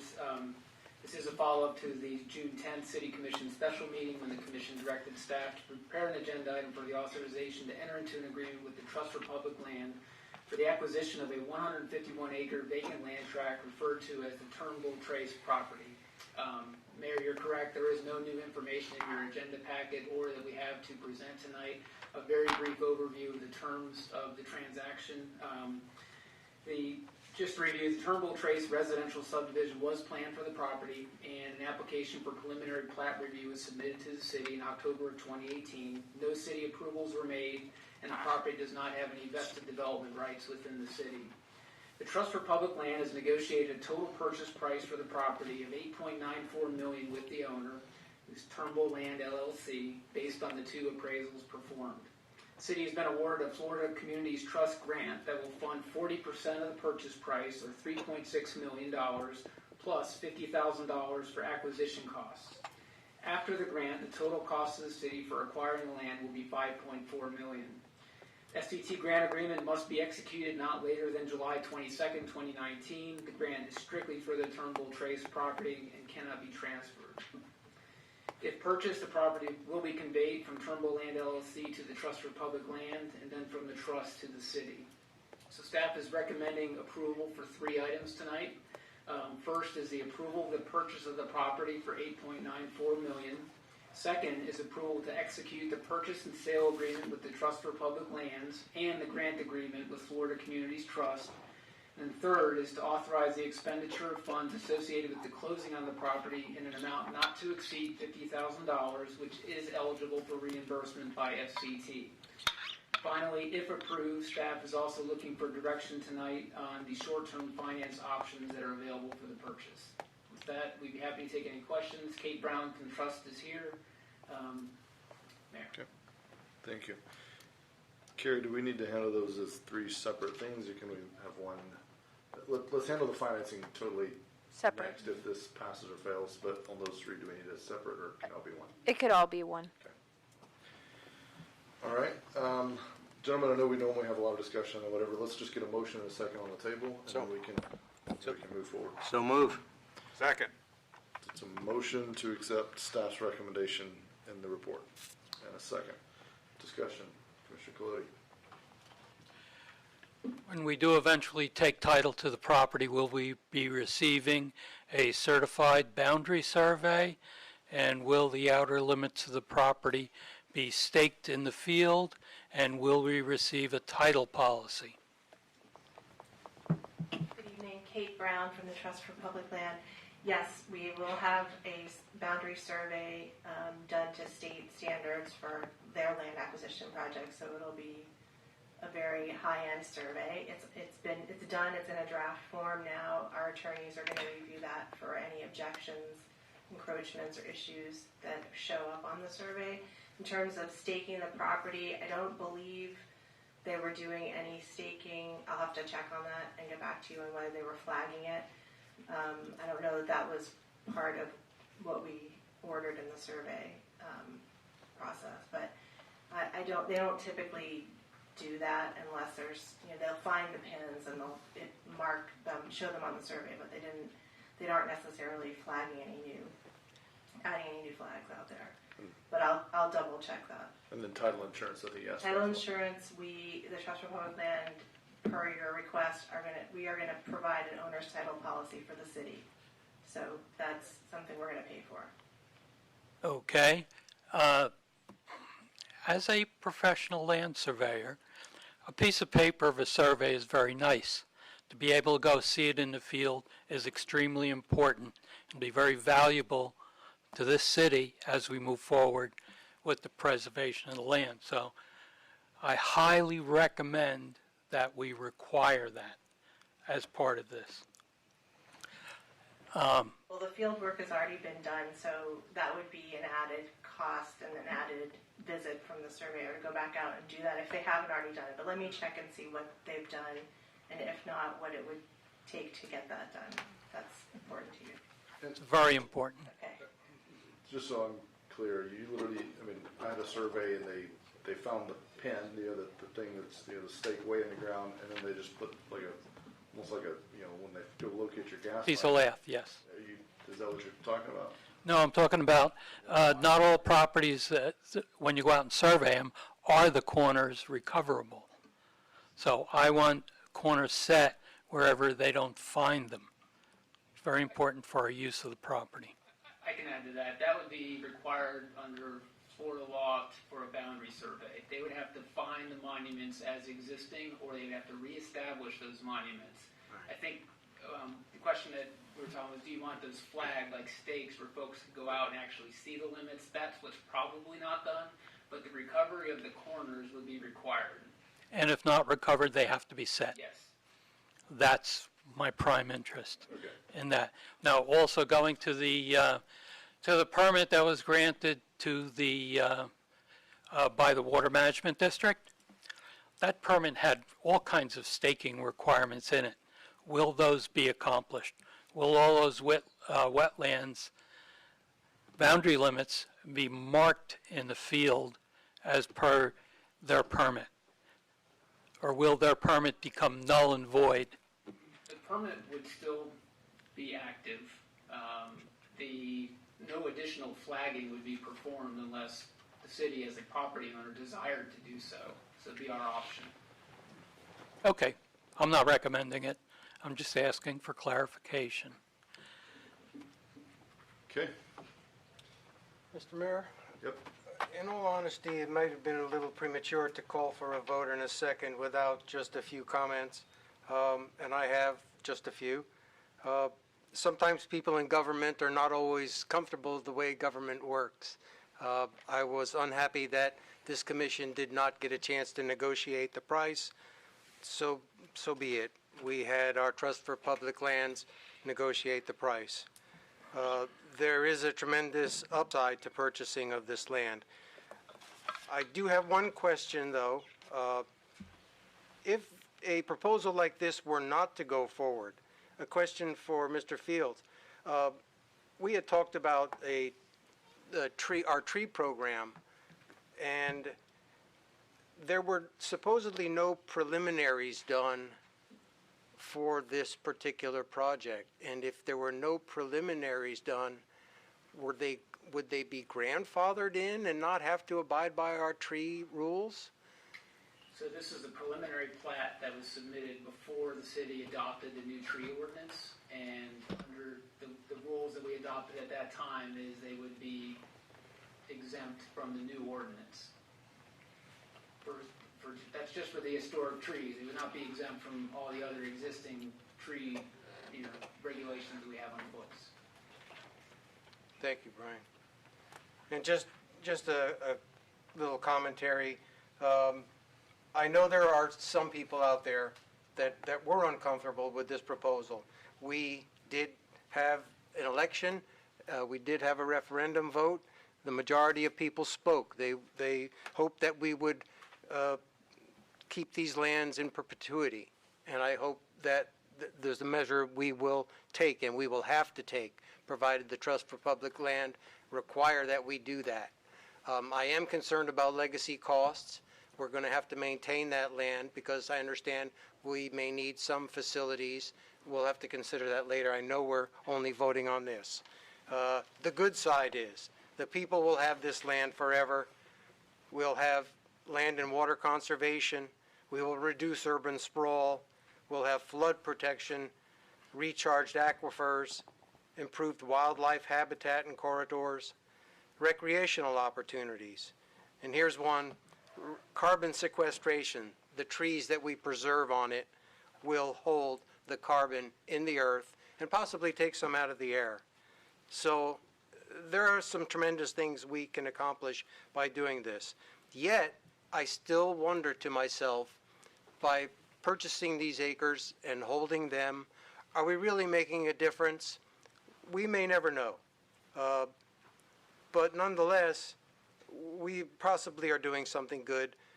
We do have to consider we have a water body of significance that we're trying to protect as well. That's the Turnbull Bay Spruce Creek watershed. And having that bit of boundary there, I do support, so therefore I also support this.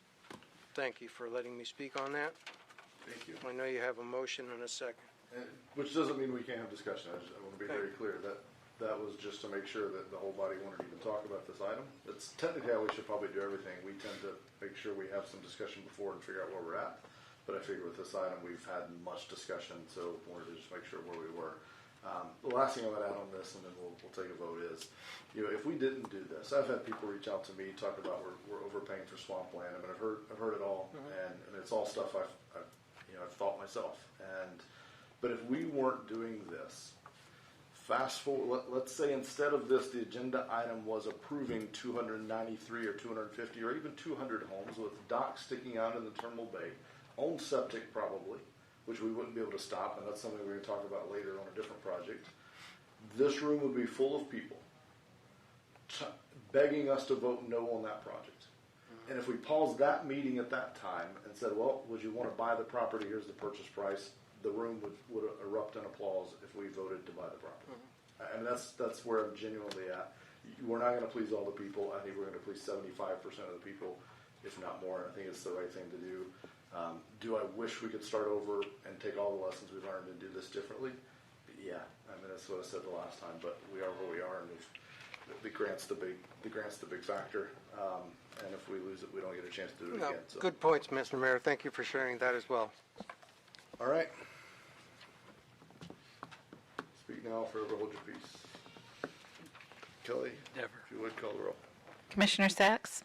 Yes. Commissioner McGurk? Yes. Vice Mayor Hartman? Yes. Commissioner Clute? Yes. Mayor Owen? Yes. Thank you.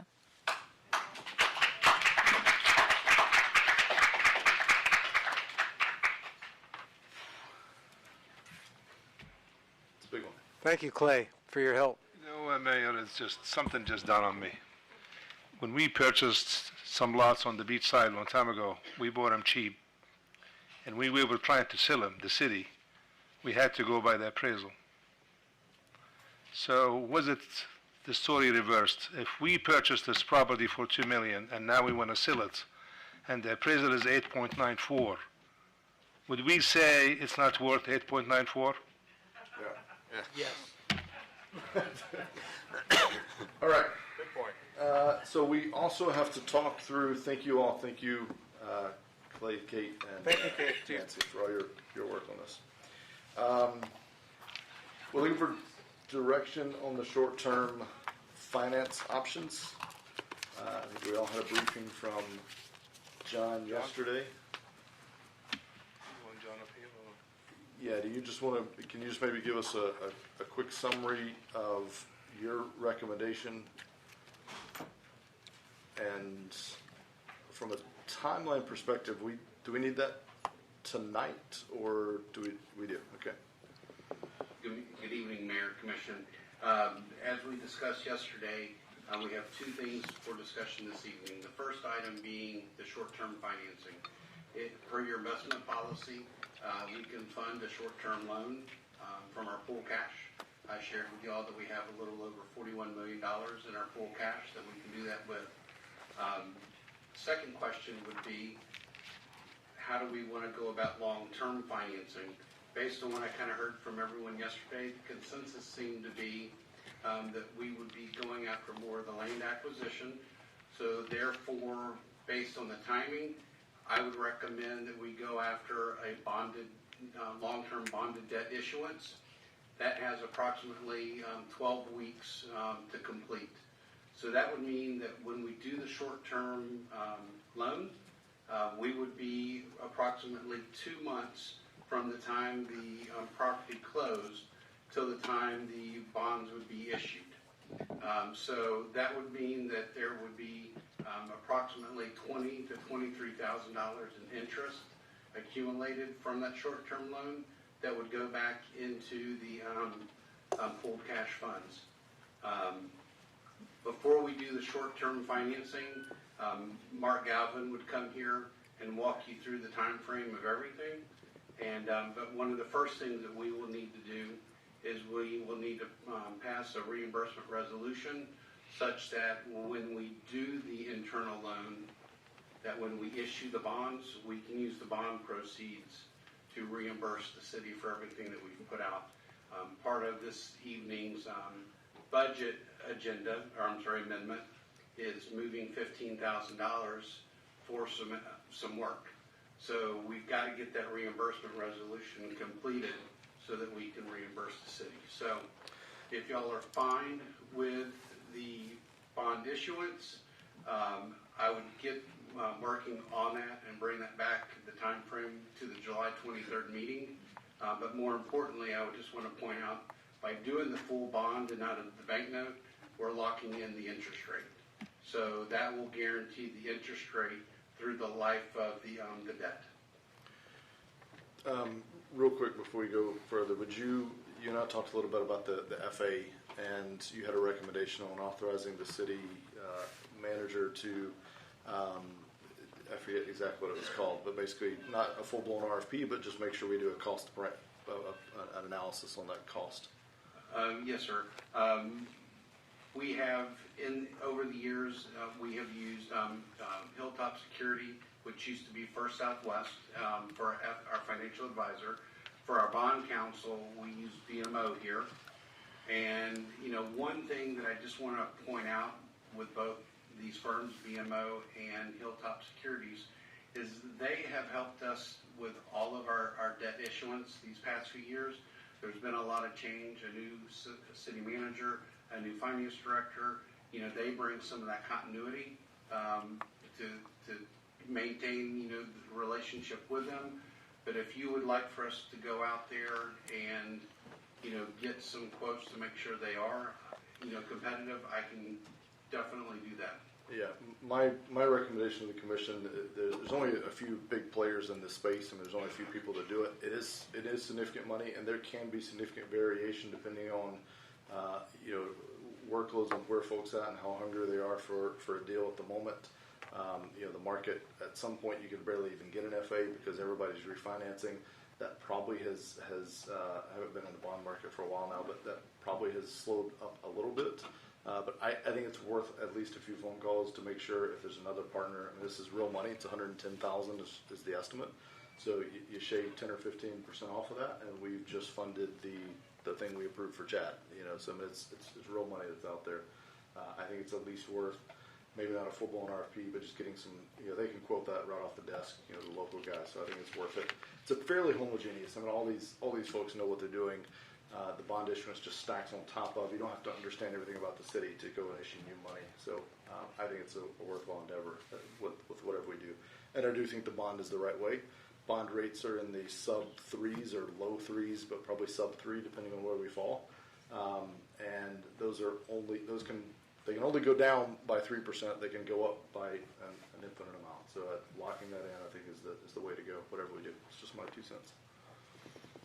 Question. Yes. What would the amount of the bond be? $15 million.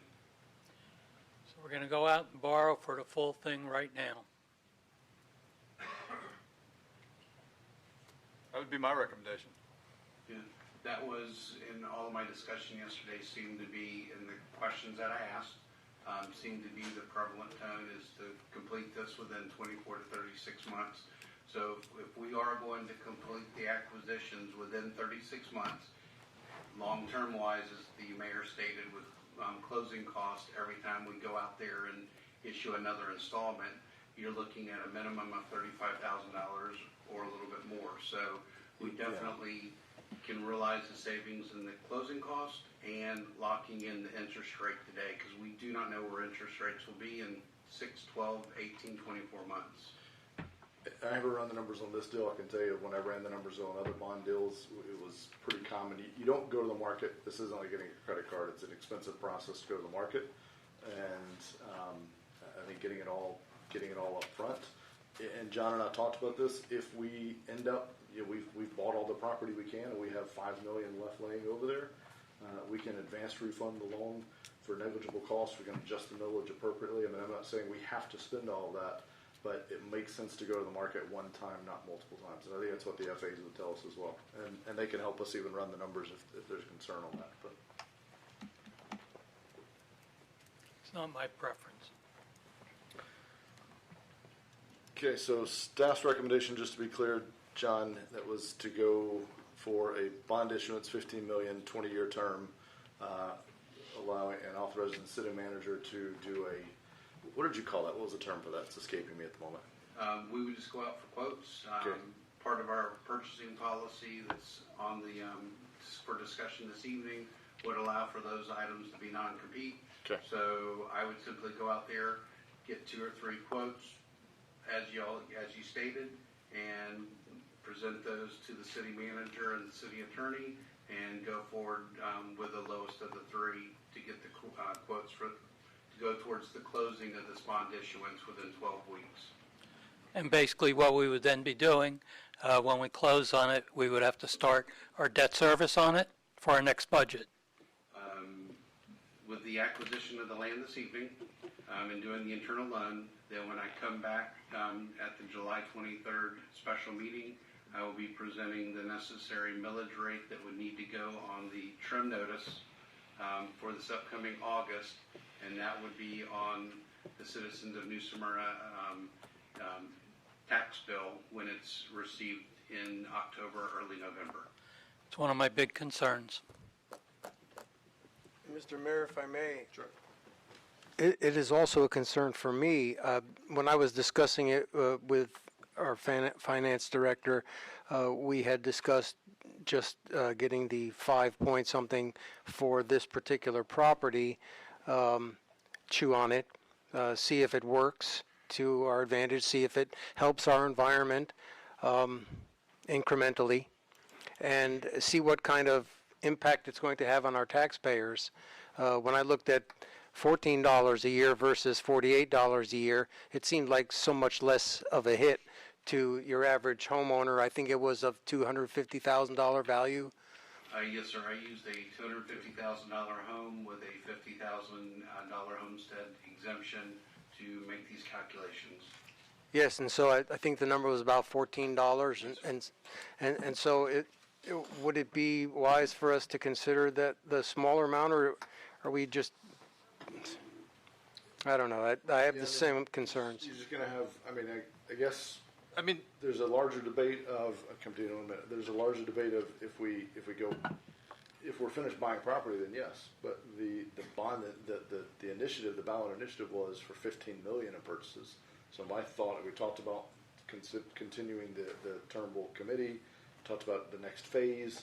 You know, if we're doing all of those things, I think having the resources to do them, because by the way, Trust for Public Land is probably not going to be there for all these other parcels. We're going to have to be the one fronting the money, having it ready to, in the checkbook. Which we have, but then we're going back to the bond market again and again, and that's a costly process. It's like closing costs on a mortgage. You don't want to get 5 mortgages. You just want to get 1 mortgage. I agree. So, what if we can't find any more properties or afford any more properties? Then we pay back what we can't use. We can pay back, and we adjust the millage appropriately. Okay, so that we can do an advanced refunding. There's some nuances. I mean, it'll depend on our structure. If you do it too early, I mean, there's some prepayment penalties, for lack of a better term. There's some fancy names for it, but so you wouldn't want to do it within the first year. But remembering too, you can't arbitrage debt, so you can't borrow at a lower rate because we're a municipality. We can't arbitrage debt, so we can't borrow for 3% and try to earn 4% on the money. But we can earn money on the money, so this money will be sitting out somewhere earning some returns. So it's not like we'll be paying the full amount. We will be earning some money to offset the interest that we're paying. So. And the cost of that debt was $48 per 250 if we borrow $15 million? I believe so, yes, sir. It was just shy of $48 for a $250,000 home. Thank you, John. Vice Mayor, sorry, you had a comment. Yeah, the conversations I've had with Donna is that there are properties out there now that are willing to sell. They're just waiting to see how the process goes. So I don't think it's an issue about not going to have properties. I think they're going to be out there. They're available now. And like you said, I'd much rather do it now and get it over with. And then if at some point in time we say we're done, we're finished, and we money left over, then we can shorten the loan, reduce the millage, whatever. But I've been borrowing money for years and years and years, and I wish I knew when the market was at the bottom, and I wish I knew when it was at the top, but you don't know that. And I think the rates now are good. I think this is a reasonable thing to do, and to do it now gives us the opportunity to maybe offer a better deal on some of these properties that are out there, because we'll have the cash available to us now to purchase them and not get into the reserves. We're in the beginning of hurricane season. Who knows what's going to happen in a month from now? So I think not using cash available now would be to our benefit. It gives us that security that we need through this time of the year. So that's my opinion. Thank you.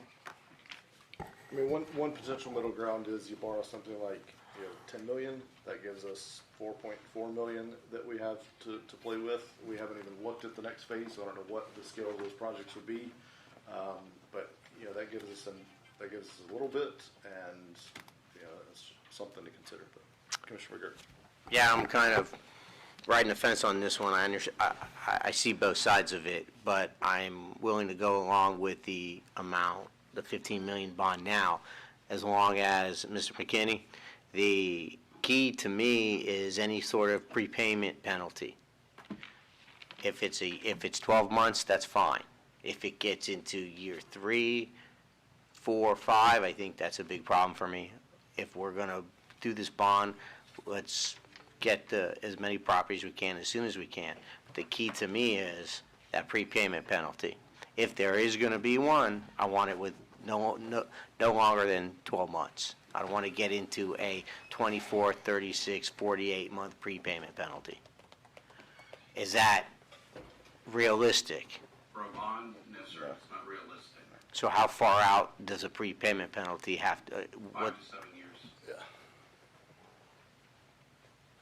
I mean, when you go out. All right. To Well, market, I think I understand. I think the answer there is going to be is then the cost the benefit of if we end up don't use all the money, what is going to be the penalty on the prepayment? Is it on a sliding scale over a certain amount of time? The penalty is less on year 6, year 7. I mean, I've seen these things a few different ways. I would hope that we're not going to have a high prepayment penalty that sits there at a certain amount for the entire 6 or 7 years. I've seen prepayment penalties be 0.5%, 1%, 5%. So until we go out to the market to see what's out there, I really can't answer your question to what that penalty would be, nor the time frame. So if, again, based on the questions to the answers yesterday, the bond is the right thing. If you're thinking now to go less than 15, go to 10 million, and you're considering, paying it off if you don't acquire the property in 3 to 4 years, then I say go to the 10 million as the mayor suggested, but go a bank note. Quick question for you. If we don't make a decision on this tonight, I mean, we're doing an internal loan, we're charging ourselves an interest rate. We lose 4 weeks of time because we can't make a decision on this. And we could always append some time at the beginning of that July 23rd or whatever meeting we have. That's what I was going to suggest for you. I think we'd be well served. This is a big decision. I mean, these figures all have millions in front of them. So I think we'd be better served to spend a little more time on this as staff, making some phone calls to our FA. I mean, these are the kind of things, in my experience, that you work with your FA and they can present us 3 or 4 different scenarios where they say, here's the pros and the cons, here's the potential cost if you do X versus Y versus Z. So I think the commission is wise to delay this and get some more information. And we could have Mark Gavin here at the 23rd meeting. He was going to be here tonight, and I told him most likely we're not going to make a decision tonight. So. Okay. Well, so I guess a question: do you still want me to go after and get quotes from other FAs and attorneys on this? Because then that would determine who comes here on the 23rd of July. We have been utilizing those resources over time, so it seems a bit unfair to. No, I mean during this Turnbull Creek process. Oh, I got you. Saying we've been calling them and getting advice on this specific Turnbull Creek acquisition. Right. In light of that, I would be comfortable then, since we're going to need them to come back, and so I'd be okay if we want to stick with that firm, and then we'll look at it the next time we go to the market. Any concerns with that? No. Okay. So yeah, work with them, come back on the. Let's maybe see if we can have some time on the 23rd to talk through this. We will. Any concerns with that from the commission? Yeah, I think a little more information on the. Agreed. All right. Thank you, John. Carrie Does that conclude everything that we needed on item E? Yes. Okay. Item F, Resolution 3119, approve a Waste Pro USA rate adjustment. We have a staff report.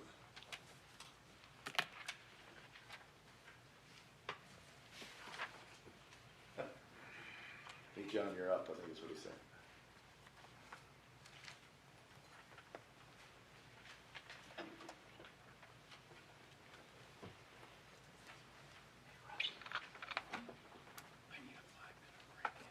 Okay. We'll take a break after this one, guys. Is it 10 yet? Good evening. Good evening.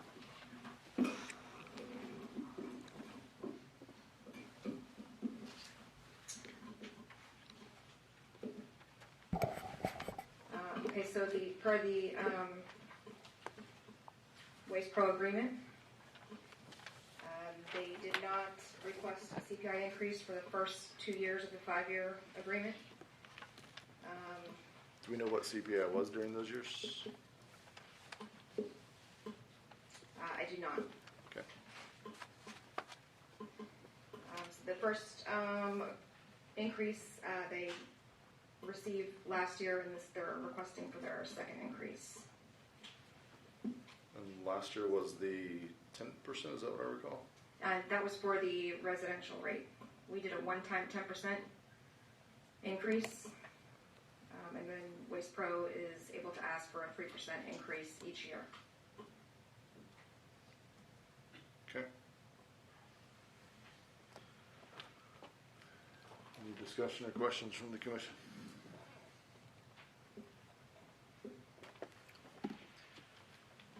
What happens if we said 2%?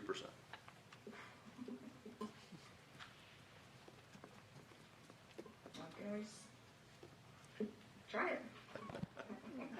Says we will not unreasonably deny, so you would need to provide some justification. Got it. Thank you, Kay. All right. Any discussion on this item? Walk me through there's some language about they don't actually know what CPI is going to be yet. Can you just make sure that's clear? So are we basing it on we're approving up to 3% and then going to wait on what the CPI is when it's actually published in October, or? Correct. I think Okay. that's when they finalize it and they tell us in October. Okay. Yeah, Mr. Mayor? Sure.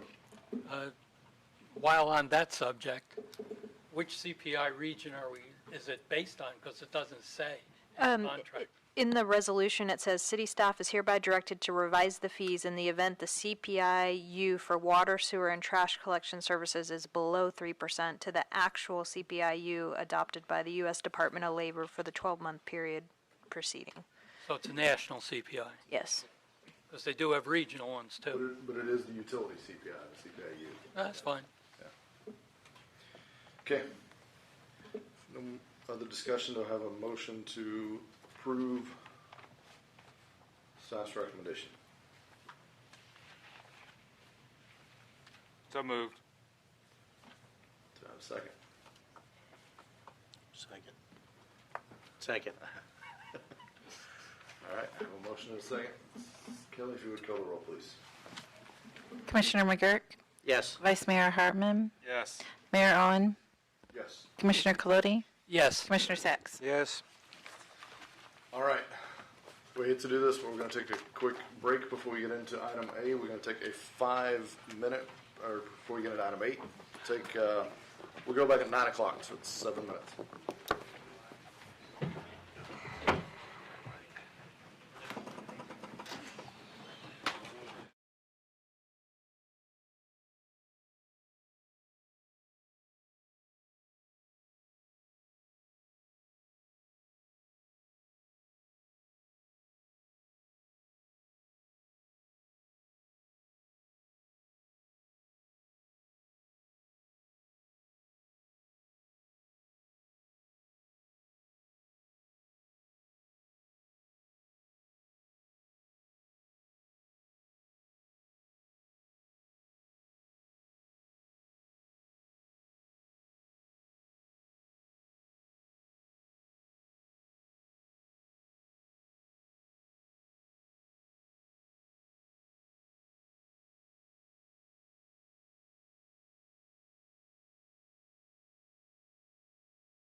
Let's grab one of those sandwiches and just start.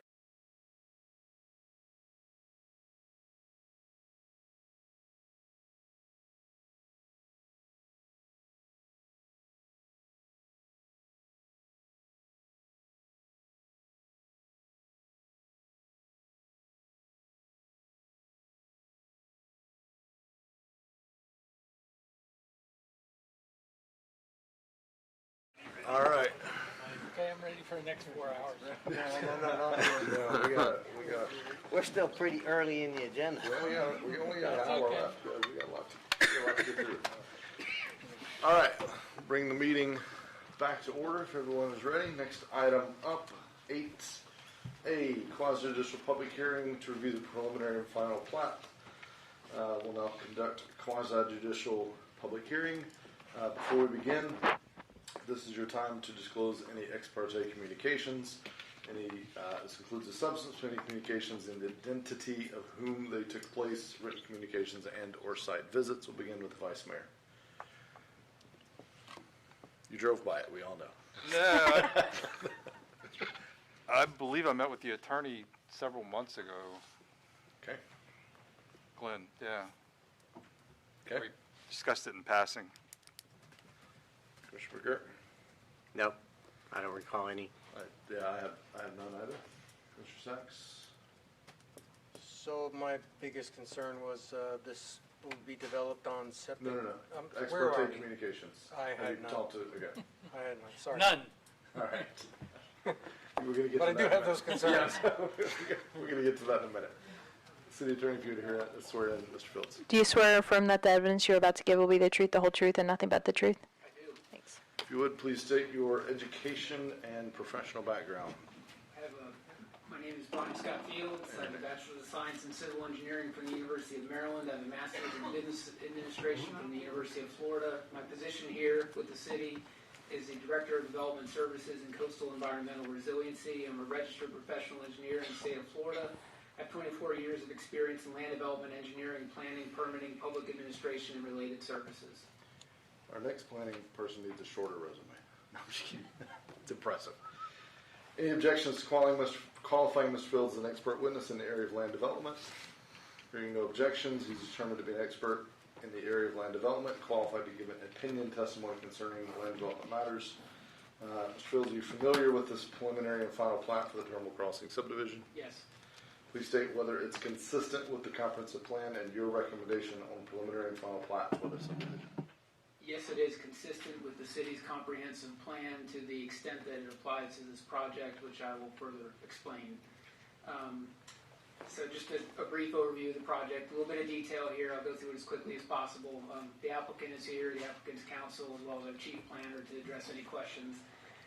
It's preliminary and final plat approval for a proposed residential subdivision and associated infrastructure improvements for a total of 25 single-family lots within a 31-acre area.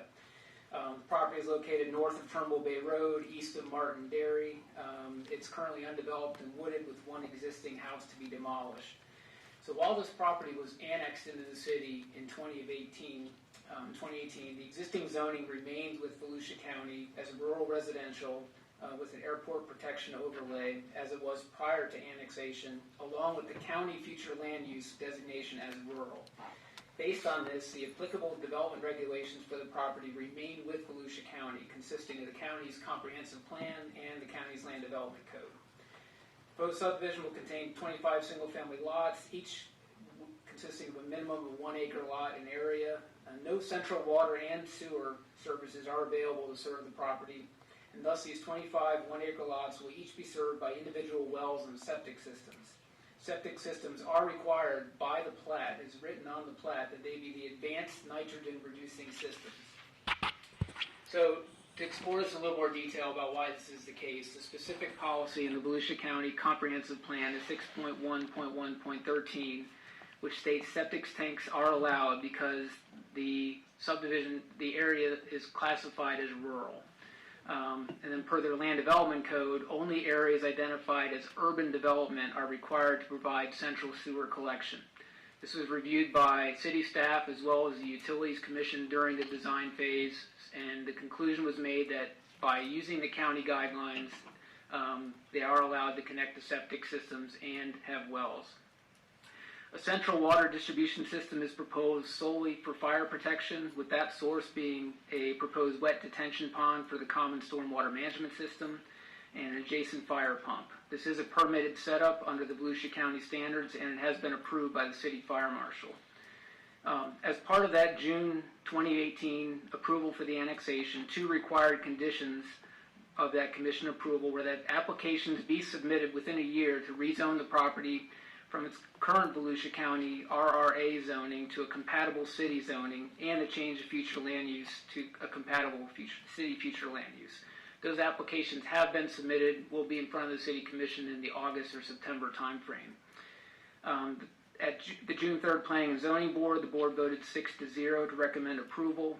Staff does recommend approval, subject to a review of the plat to be completed by our independent surveying consultant on behalf of the city prior to recording the plat, and authorization for the mayor to execute the contract for plat recording. If I could just go back to one item on the septics, I know that's a critical topic of discussion. The question is how did this happen? How do we prevent this from happening in the future? I believe this is an outlier for several reasons. Number one is under what will be the new ISBA that's not adopted yet.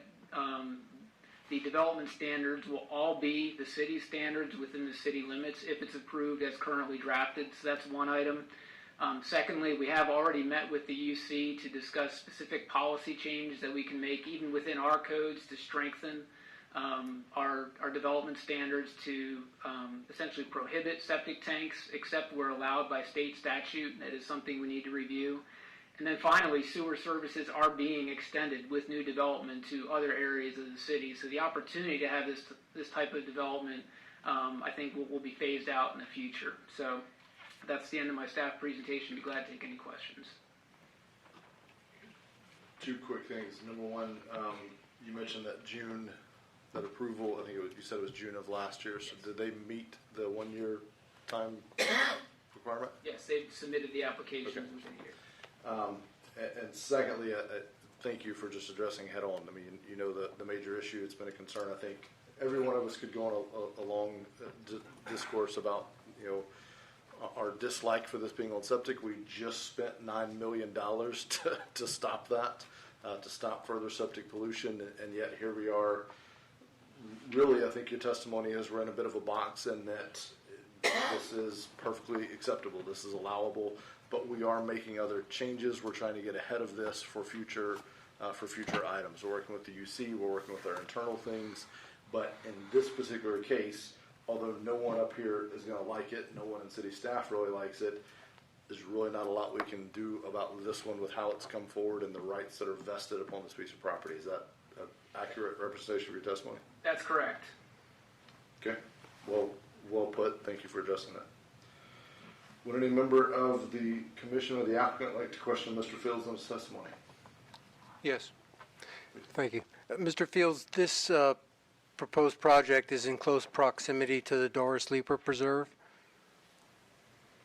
Within a mile? I don't know that distance off the top of my mind. Yes. You don't know? So, yes. Yes. And would it be reasonable to say that it's in the Spruce Creek drainage basin?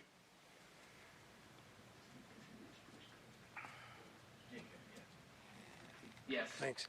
And you don't, do you happen to know what particular grade of sand or substrate that is compatible with septic tanks? I'm not, of course, no expert in this area, but I understand there are different sands, and some sands may leach even with the most advanced septic systems. So I was wondering if you did any study, or the applicant did any study on that type of application. So we'll hear from the applicant next, and they haven't been sworn in yet, so they can't respond. But Mr. Fields, if you know. I don't have that information available. I defer to the applicant. Okay. Thanks, Brian. Any other question, Mr. Fields, by the commission or by the applicant? All right. If not, we'll now hear from the applicant. Any wishes that any witnesses that you would choose to present? Yes, we have the engineer here. We also have the owner applicant, Jerry Johnson, available for questions and to give you maybe a little extra background as to how we got to this point. Okay. But to introduce myself, or do I need to be sworn in? You're good. You're an attorney, right? Okay, yes. Joey Posey, for the record, Joey Posey, 420 South Nova, attorney for the applicant. And just to hit very briefly on what Commissioner Sachs was getting at, and in terms of studies, I'm not sure we did a full-blown study, but we've had 2 years of homework that we've been doing. So this has been a long process. And, part of where, this wasn't a perfect one-size-fits-all, and that I think it's unique in that we got here because of an interlocal, and that, had we been in the county and proceeded how we typically would, that none of these would be questions. It'd be simply, get your lots platted, apply for your septic tanks, meet the requirements of both the health department and the utility, and there you go. And it's a very simple process in that, getting wrapped into this and, being the neighbor that Jerry Johnson likes to be with these type of developments, that, there's things that we want to be good neighbors too. And that, the part of this process of getting into the city, because it made some sense that this property was in the city, and that if there's a way that we can develop that would be able to utilize the property and at the same time address some of the concerns that were coming out in terms of the septic tanks leaching, and that's something that we're willing to offer. And that's why we're, those advanced systems with the nitrogen reduction is that's something that we're going above and beyond for. Another thing too is the fire protection. This far exceeds what the minimum fire protection would be, and that's an exorbitant cost just for the development. But again, that's something that we want to be good neighbors too. And that aside, really what we're here to do is to review the plat, and that's more or less a check the boxes, and you have to meet the minimum requirements. And just to add what what Brian is trying to allude to is that if you meet the minimum requirements, it's more an administrative act in that. But at the same time, we're listening, and if there's and that's why we're here, and that's why we have these experts available and to take questions. But I don't want to detract from focus of what the application is before you, and that's really it. And I'm here to answer any questions, or and again, the engineer's here too. If there's any specifics you'd like to know about, that we're happy to answer them. Thanks, Joe. Does any member of the commission wish to question the applicant? Yes, the applicant's engineer in particular. All right, the applicant's engineer, I'm just swear you in real quick. Do you swear or affirm that the evidence you're about to give will be the truth, the whole truth, and nothing but the truth? I do. Thanks. My name's Harry Newkirk, Newkirk Engineering, address 1230 North, US Highway 1, Ormond Beach. Thank you. Mr. Cloder. I don't know whether you can answer this or the applicant can himself, but I too am concerned about the septic systems. Not necessarily that they will function, but I would like to see dry sewers put in. Do you have any idea on the build-out time when you expect the construction, when the home's to be completed? The construction would start when the plat's recorded, probably 30 days after that we'd start construction. Construction would 6 months maximum, probably less than that. Okay. After, basically, but the subdivision is constructed in a unique way. It is, we're only going to clear the stormwater ponds, the roads, and a lot of the site will be kept in a natural state. We're not going to go in there and mass grade like you're seeing, say something like Geosam's doing. We're going to keep it natural because then when the homeowner comes in, they'll selectively take down trees. So that's how the site's going to be at the start. And these are custom homes, 1 acre sites. So it's not going to be a quick turnaround. You have 10,000 square feet max impervious per lot. The sewer system will be an advanced system. And on this site, we have type A soils.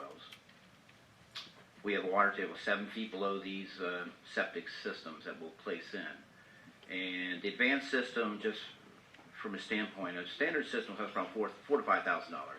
These systems are $16,000 to $20,000. Nobody wants to put them in, but the applicant has said they will put the advanced systems in. The advanced systems are really usually done next to really environmentally sensitive areas like next to the river, the lagoon, the creek. This site, stormwater system, does not discharge off-site.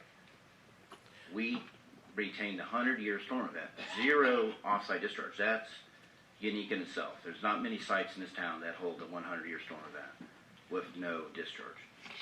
So water's going to stay on site. We have a low water table, really good permeable soils. The Vance system is really kind of, in simple terms, like the city's treatment plant, where you do similar things to how we're getting it done there for the entire system for the city, putting oxygen and stuff in it, and increasing stuff around the drain field that helps these leaching problems that you're having, and at the same time reducing up to 90% of nitrogen. Okay, I think I misled you a little bit. Well, the dry I'm an engineer and I design septic systems. That's not my concern. My concern is that, as you said, custom homes, they're going to be larger homes. It may take a number of years to build out on the subdivision. And I don't want the applicant to get in a position that if we change our regulations and require dry sewers or extend the lines into the area, that they will then be ripping up their subdivision to move forward. That's why I would like to see dry lines put in. I understand it's not required now, but it's going to be at some point. So as the applicant has said, they're willing to listen to possible enhancements. That's one that I would like. Okay, so what Commissioner Colodi is referring to is the installation of the underground sanitary sewer collection system, but that would not be in use until it could connect to central sewer. So it's called a dry line system, hence it's dry until it's used. We met with the Utilities Commission recently and asked them that direct question, and projects like this, is that an option for them? And they said no. They said they do not want to take on ownership and maintenance of a system that is not connected. So I know it's done in other parts of the country, could be done certainly perhaps on a short-term system, but with a long build-out period, the Utilities Commission feedback was no, that's not an option for them. Thanks. Just one brief comment was, and I'm also not aware of any current plans to make that a reality in terms of that connection. So it was just to add to what Brian had mentioned. Okay. So the other members of the commission wish to question the applicant? All right, if not, we'll now hear from any members of the public that wish to testify on this item. Please limit your remarks to those items of which you have personal knowledge. Come ahead. You're going to have to swear to tell the truth, though. Just fair warning. Do you swear or affirm that the evidence you're about to give will be the truth, the whole truth, and nothing but the truth? I do. Thank you. Randy Herman.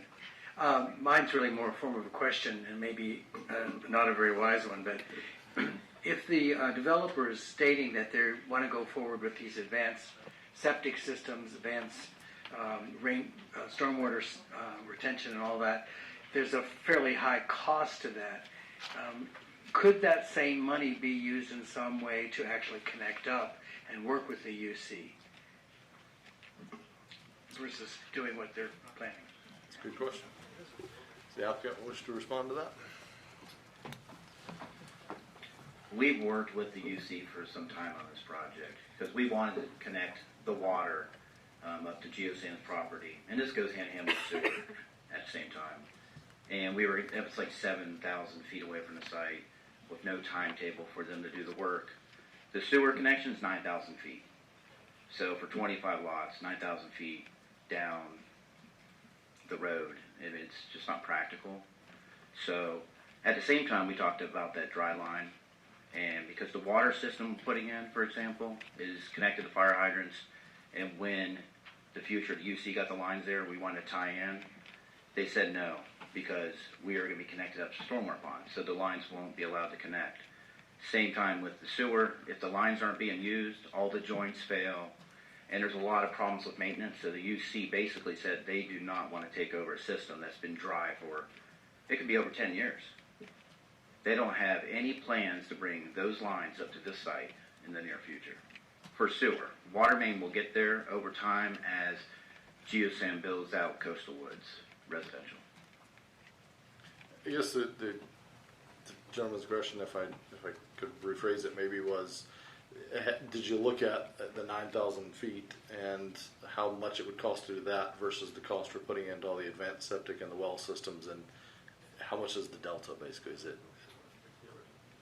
You're talking about over $2 million to run the line versus 15,000, 20,000 a house. So 250,000 to 2.5, $3 million. Okay. Got it. Any other members of the public wish to testify on this item? Hearing none, we'll close the public hearing. Now hear any closing remarks from the city. Just one point on the fire system. We would say it meets standards. I think the testimony was that it far exceeds. We didn't really reach that conclusion. Other than that, no further comments. Okay.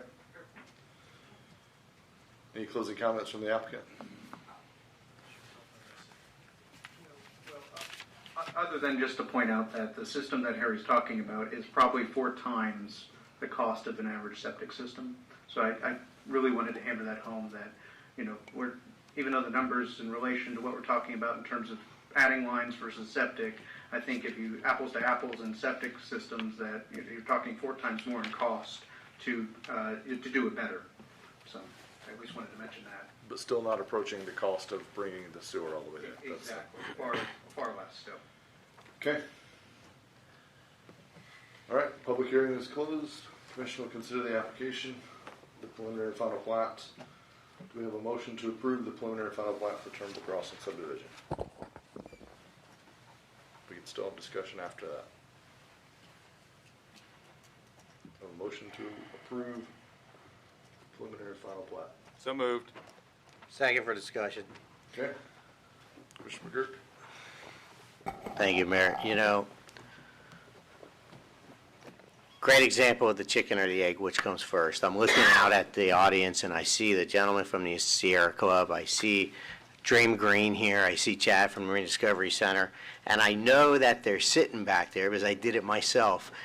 And they're thinking to themselves, what's going on here? Why are we going to look at a developer that wants to put sewer in? And this is the classic problem between the city and the Utilities Commission. And I'm going to take away all the technical talk that everybody does and tell you how simple it is. The Utilities Commission says it's not their responsibility to bring sewer down arterial or big collector roads. That's not their job. The developers, or in this case, it's a developer for 40 homes. In a lot of cases, it's an individual homeowner. It's any one of you all who happens to own an acre or a couple acres out in the woods and you want to build a home on it. It's private property. You have a right to do that.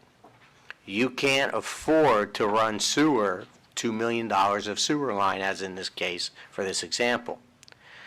So the city has to make a determination when we adopt our policy. Do we somehow take away your right as a property owner to develop your property? Or do we allow you under a unique exception, because we understand your hardship, to be able to put a home in this case, or in this case, there's going to be 40 homes. The big debate between, and by the way, you have a case of private property rights. We cannot just simply say, we're going to create a policy that denies you the right to reasonably use your property. So this is the disconnect between, no pun intended, this is the disconnect between the city and the Utilities Commission, and this is what we as the city leaders need to find a solution to.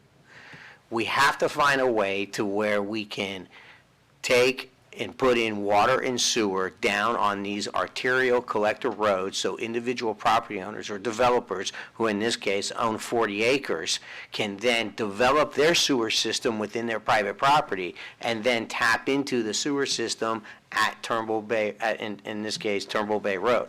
But we have an area that is referred to as rural. nobody who lives in the area knows that these are not going to be rural areas very soon. This is where all the future development is happening, with over 6,000 homes permitted in this area just from New Smyrna, not including Port Orange. So the problem is complicated, and it's not just we sit up here and we say, yeah, you know what? We like this guy, so we're going to let him put in 40 new septic tanks. Doesn't work like that. We have laws that we have to follow. In this case, we cannot deny somebody a reasonable right to use their property, which is to put, in this case, 40 homes, or in an individual case, a specific home. So, and in this case, we have a legal requirement, fiduciary responsibility to the citizens of this community. They have to follow a criteria, and in this case, that criteria has been followed. So if we approve this tonight, I want you all to understand that we're as concerned as you are about the environmental issues that septic tanks create. But it's not as simple as say no. So I appreciate the time that you've allowed me, Mayor, and I hope I was able to give some clarity from a general sense on the complicated issue that we're dealing with here tonight. Thank you. No, I think it was good comments. A couple of things. One, I think it's 25 homes, just for clarity. When you talk about the UC, on the flip side, from their standpoint, because we're not working very well with the UC, they have a business model. And so, running a line that costs multi-millions to one home, there's zero ROI on that. So all of the rest of us pay for that one line. I'm not saying whether we should or shouldn't do it. I'm just saying that's the debate. That's the discussion, is how do we, you just heard some of the numbers bantered around over what $15 million is going to cost the taxpayers. That's $40 per person over the next 20 years that we're going to be paying for that $15 million. So to run a sewer line up some arterial road, for a few miles, starts approaching the 10, 15 million number. We don't have that kind of money. That's just the reality. UC doesn't have that kind of money. We don't have that kind of money. You can look at balance sheets and say, oh, you've got millions. Yeah, but we got to have reserves. We got to make sure we can pay for when the next hurricane comes. We have to be reasonable business folks here as well, at least to the extent we can, and protect citizen and taxpayer dollars. So, I echo Commissioner McGurk. It's easy. I've done it. I've sat out there and said, oh, just vote no, and then you get up here, and I just got an email today. The Supreme Court on Friday just ruled in a case of Nick versus the Township of Scott. Basically, the debate is that this is maybe even going to further strengthen private property rights, and I support private property rights. I'm not against private property rights, but those same rights that we all value on our own property, when it comes to something like this, it's that same right that's vested in the property that says that if we vote no to this, that's why that court reporter is sitting right over there, is because we vote no to this, they're going to take that transcript, they're going to come and say, you violated my property rights, here's our lawsuit. And I signed for one today, it wasn't on this, but that happens every day in cities across America. So that is the tight spot, and it's frustrating. It really is. And I guess that the light at the end of the tunnel, though, what I hope we focus on is, I look at it that some of these are kind of getting in under the wire. Some of this it's how it has been, and it's getting under the wire. This one started in June of 2018. That was before Brian Fields was here. That was before we had a lot of other changes. We are actively working on this stuff just as hard as we can within the parameters and the bounds that we have. And we've got an item coming up on plastics. Like we're trying to be as progressive on this stuff within the bounds that we have as a city to do. We've heard everyone loud and clear, but there, at the end of the day, is only so much we can do, especially in cases like this. So I echo your comments. I think they were well made. So any other discussion? Mayor, I just have one comment. Sure. Commissioner McGurk left out one of the players in this, and that's the state of Florida. The Department of Health is the one who regulates the septic tanks. It's not us. It's not anybody else. In the last 30 days, I watched them put in 2 gravity-feed septic tanks on a body of water within the St. John's watershed for the west side of New Smyrna Beach. There's no nitrogen-enhanced septic tanks going in, and these are within 200 feet of the water.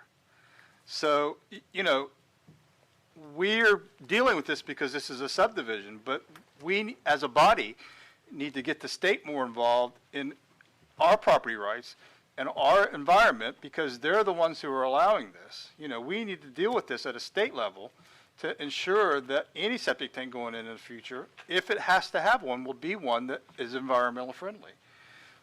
You know, we're not consistent in what we're preaching out there. So, you know, I think as a body, you know, the best thing we can do to combat this is to get more involved with our state legislature and try to get them to change the rules so it affects everybody on a statewide basis. Thank you. I think the vice mayor just announced his campaign for state legislator. Mr. Mayor. Come to you 1 second. Your point is well made, and the trends are disturbing at that level, I'll tell you. I mean, I watched this past legislation session pretty closely, and I wasn't impressed. And there's good things that came out of it, but this, you know, this continual kind of erosion of home rule was continued. So that's a whole different debate. Commissioner Sack. Thank you. A question for council. Are we denying the right of the property owner to build if he is afforded the ability to pay $2 million to have sewer hooked up? Well, what you have to focus on is the application before you is plat approval. And so there's certain plat criteria that the staff has said meets all the criteria. So in order for you to say no to the plat application, you have to find that the evidence before you is insufficient, that the criteria is not met. So the fact that they could put in a sewer line for $2.5 million is irrelevant to the criteria you're applying for this plat approval. Thank you. All right. We've had a lot of discussion. I think we all know we don't love it. We don't love septics. We had a motion and a second. Kelly, if you would call the roll, please. Commissioner McGurk? Yes. Commissioner Colodi? Yes. Vice Mayor Hartman? Yes. Commissioner Sacks? Unfortunately, yes. Mayor Owen? Yes. Thank you. Item passes 5-0. Ordinance 17-19. Conduct the second reading of public hearing of an ordinance to prohibit single-use plastics on city property. Okay, now we get to be the good guys. Maybe we can redeem ourselves. All right, City Attorney, read the ordinance by title only. Ordinance number 1719, an ordinance amending the Code of Ordinances, amending sections 38111, 38112, and 38113 to provide for the prohibition of the sale or use of polystyrene and polypropylene food service articles and plastic straws by city contractors and temporary vendors on city property, providing for codification, providing for severability, providing for an effective date. Okay. Is there any staff report on this item? This was a commission-directed item. You all have been looking at the plastics issues, and we're looking at things you could adopt. This ordinance applies to city property. It applies to temporary vendors, city contractors. It applies to plastic straws and the polypropylene and polystyrene products. Okay. Thank you. All right, this is a public hearing. I know several spoke earlier. We heard you then. You don't have to repeat it. We'll take it into account. But if someone didn't get a chance to speak and would like to speak, now's your chance. Seeing none, thank you. Public hearing is closed. Discussion by the commission. I will make a motion to approve it. Second. Gentlemen, I had one comment on that. So do Commissioner Sacks, I heard you, or saw you about to move forward. Do you have a comment? No, just leaning forward. Okay. So we're back. Thanks. So my only thought on it is this. I love everything about it. My one thought, though, as I was thinking about this today, you know, we always talk about the unintended consequence. And what I don't want to do, we've dealt with this with the police officer sometimes, where you know they get called to a subdivision for speeding. Well, now they've got to enforce all the laws that they see. They can't be told, no, just do speeding. We don't want you to worry about all these other violations. We're okay with those in the neighborhood. My worry is on this one. Do we, you know, what about emergency situations? You know, it's the day after a hurricane and we're bringing in emergency supplies. Do we need some kind of a clause that allows city manager to be able to make an exemption. My expectation would be the rarity, but to allow us some kind of an out in the case of an emergency, in the case of, hey, there's just no other alternative to this, in the case of the unforeseen circumstance that we're not thinking of sitting right here today. And I still think the mission would be accomplished. I think we'd still get 99% of the way there, but I don't want to be in a spot where we've got our hands tied and the staff can't be empowered to do the right thing in the moment because they're waiting on a commission to have to try to overrule this. So that's just my one thought on this. Otherwise, I'm 1,000% in support. It should be under emergencies, period, because otherwise what's going to happen is you're going to have some requests to have the exemption. So you want it to be only under emergencies. Okay. To be determined by the city manager. Yeah, I mean, we could do that, or we could have some, declared state of emergency type thing. Yes. Yeah. You want Okay.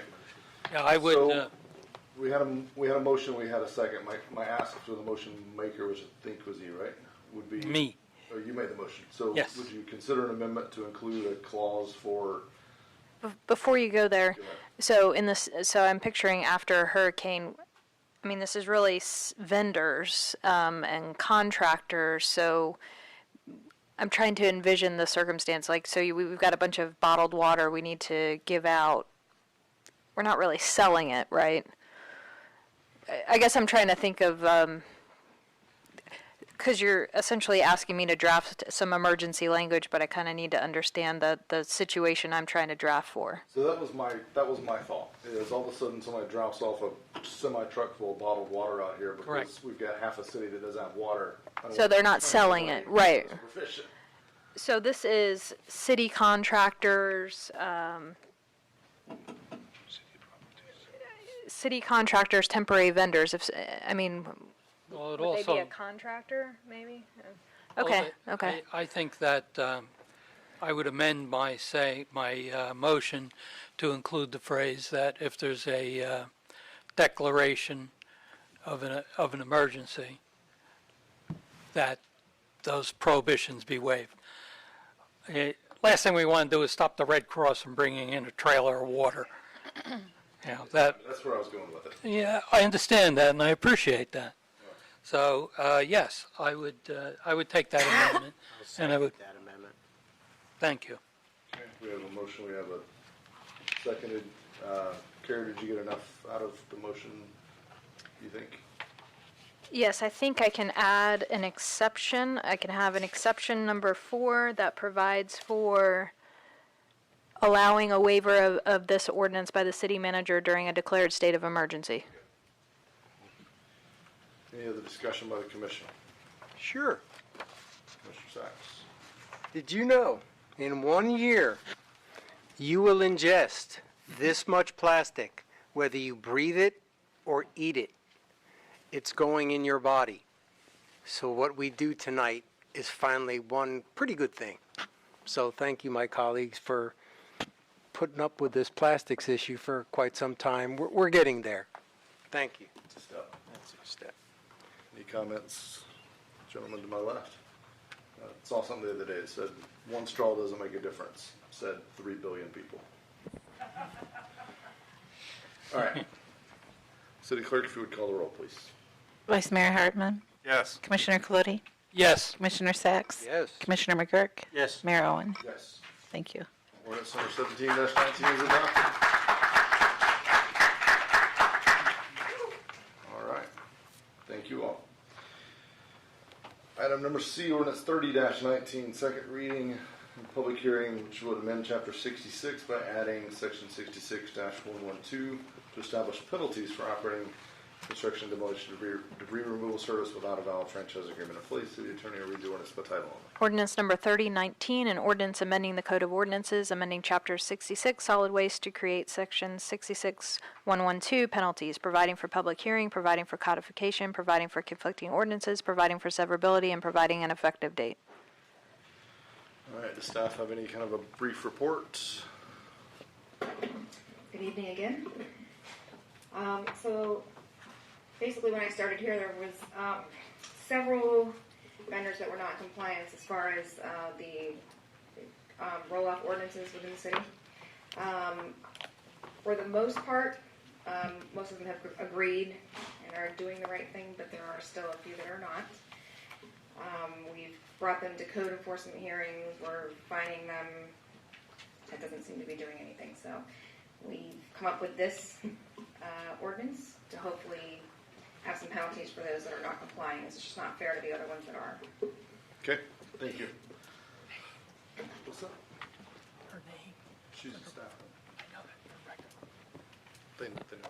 Amy, state your name. That'll be in the minutes. Sorry about that. I'm Amy Blakely, Solid Waste Compliance Officer. Thank you, Amy. All right, this is a public hearing. Any member of the public wish to comment on this item? Seeing none, close the public hearing. Commissioner, any discussion, or do I have a motion to adopt ordinance 30-19 as presented by staff? So move. Second. I have a motion and a second. Hearing no discussion, Kelly, if you would call the roll, please. Commissioner Colodi, Yes. Commissioner Sacks. Yes. Commissioner McGurk. Yes. Vice Mayor Hartman. Yes. Mayor Owen. Yes, ordinance 30-19 is adopted. Ordinance 31-19, second reading would be a budget amendment. City Attorney, read the ordinance by title only. Ordinance number 3219, an ordinance amending the Code of Ordinances, amending Chapter 2 Administration, Article 6 Finance, Division 3 Expenditures, Contracts and Purchases, Section 2-371, to provide for the establishment of purchasing policies and procedures by resolution, deleting Sections 2372, 2373, 2374, and 2375, providing for codification, providing for public hearing, providing for conflicting ordinances, providing for severability, and providing an effective date.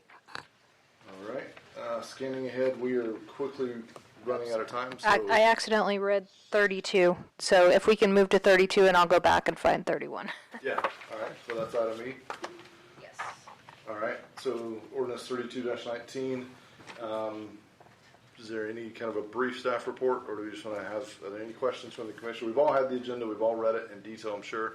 So do you have any questions of John on this item? Seeing none, this is a public hearing. Does any member of the public wish to speak? Seeing none, we'll close the public hearing. Is there a motion to adopt ordinance 32-19? So move. Second. All right, City Clerk, if you'd call the roll, please. Commissioner McGurk. Yes. Vice Mayor Hartman. Yes. Commissioner Sacks. Yes. Commissioner Colodi. Yes. Mayor Owen. Yes. Thank you. All right, that was ordinance 32-19, item E. We're going to go back to item D, ordinance 31-19, which is the amendment to the budget. Ordinance number 3119, an ordinance amending the Code of Ordinances, amending Chapter 2 Administration, Article 6 Finance, Division 5 Budget, Sections 2-442 and 2-443, to provide for adoption of the annual budget by resolution and amendments, providing for codification, providing for public hearing, providing for conflicting ordinances, providing for severability, and providing an effective date. All right, any questions of staff on this item? Again, we've all read the agenda. Any questions of staff on this item? Hearing none, this is a public hearing. Does any member of the public wish to speak? Seeing none, we'll close the public hearing. Is there a motion to adopt ordinance 31-19 as presented? So moved. Second. City Clerk, if you'd call the roll, please. Commissioner Sacks. Yes. Commissioner McGurk. Yes. Vice Mayor Hartman. Yes. Commissioner Colodi. Yes. Mayor Owen. Yes. Thank you. Okay, we still need to do part E2. 2 of E, right? Okay, yeah. Resolution 20-19, resolution which would approve the purchasing policy. Is there a motion to adopt resolution number 20-19 as presented in the agenda? So moved. Second. City Clerk, if you'd call the roll, please. Vice Mayor Hartman. Yes. Commissioner Colodi. Yes. Commissioner Sacks. Yes. Commissioner McGurk. Yes. Mayor Owen. Yes. Thank you. Item F, ordinance 33-19, second reading and a public hearing, which is repeal ordinance 37-17. City Attorney, read the ordinance by title only. Ordinance number 3319, an ordinance repealing ordinance number 3717, revoking a 3-year ad valorem property tax exemption for TAF USA LLC, providing for conflicting ordinances, providing for severability, and providing an effective date. All right, staff is here if we have questions. Do you have any questions on this item? This is the second reading. We've all had the agenda. Seeing no questions, this is a public hearing. Any member of the public wish to speak on this item? Seeing none, we'll close the public hearing. There's no other discussion. Is there a motion to adopt ordinance 33-19? So moved. Do I have a second? Second. Any discussion? All right, City Clerk. Commissioner McGurk, Yes. Sorry about that.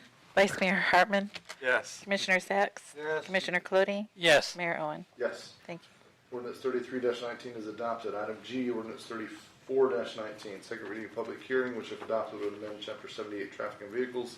City Attorney will read the ordinance by title only.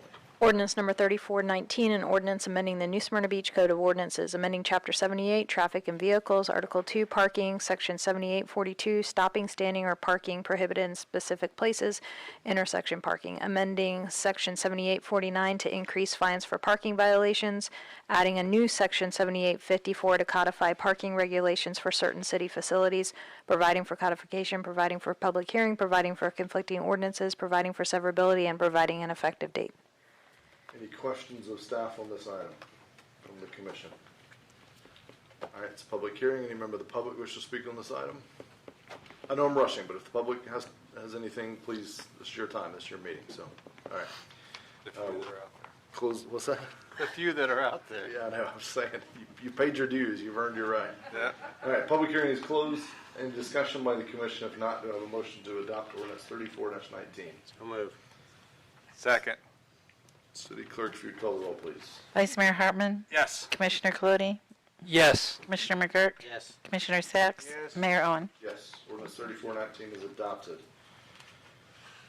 Item H is a quasi-judicial public hearing to approve the removal of a historic tree at 1203 Lurian Street. The City Commission will now conduct a quasi-judicial public hearing. Same thing early on ex parte communications. If you've talked with the applicant or been to the site, we all heard from the applicant at our last meeting, so we all have that to disclose. Vice Mayor, any ex parte communications? Other than the last meeting, no. Okay. Yes, he came to my work. I went by his house. I spoke to him by phone. Okay, been in contact. Other than the last meeting, I have none. Commissioner Sacks? None. Commissioner None. Clooney? Okay. We'll hear from Mr. Fields. You're still under oath. Are you familiar with the application? Yes. Is it consistent with the city's comp plan, and what is your recommendation? Yes, it is. Staff recommends approval to remove the tree. It's an historic tree. It's been struck by lightning. There's an arborist report in the staff report. Staff has inspected the tree. There's no doubt the tree is in severe distress, dead and dying, needs to be removed as soon as possible. Staff recommends approval. Okay. I think the entire commission got this email delivered to us as well. The applicant could not be here tonight, but they did send along some remarks, and of course he was at our last meeting. So, does any member of the city commission wish to question Mr. Fields' on his testimony? I do have a question. Sure. I know the legislature was thinking of interfering with our process on this. Did that actually get approved and passed? I haven't checked the enrolled or signed date, but I know the effective date would be July 1, so I'll have a follow-up for you on it, but once signed, it'll go into effect July 1. I would just as soon postpone this. Yeah, we're going to be collecting a lot of fees that the person wouldn't have to pay in another week. Am I correct in that? We advise the applicant that there's a pending piece of legislation, and that could change his need to have this permit. Okay, that's fine by me. And he didn't ask to have it adjourned? He did not. Okay. Thank you for advising him of that. Thank you for bringing that up. That's a good question. I guess even if approved, he could still take that avenue. So, Yes. yeah. All right. I don't believe the applicant is here, so we will not hear from the applicant. Is that correct? Yes. I'm seeing nothing. Okay. Any members of the public wish to testify on this item? Seeing none, we'll close the public hearing. Any closing remarks from the city? Any questions? If not, do I have a motion? So move. Second. Okay. City Clerk, if you call the roll, please. Vice Mayor Hartman, Yes. Commissioner McGurk, Yes. Commissioner Clutie, Yes. Commissioner Sacks, Yes. Mayor Owen. Yes. HCR 3-19 is adopted. Mayor, I'd just like to make a big thank you to staff for working this problem out. I know they spent a lot of hours with him, and we certainly do appreciate that, so thank you. And the urgency you guys did, thank you. That was Yeah. great. Yeah, no, we really appreciate it. I'm hearing a lot of good things.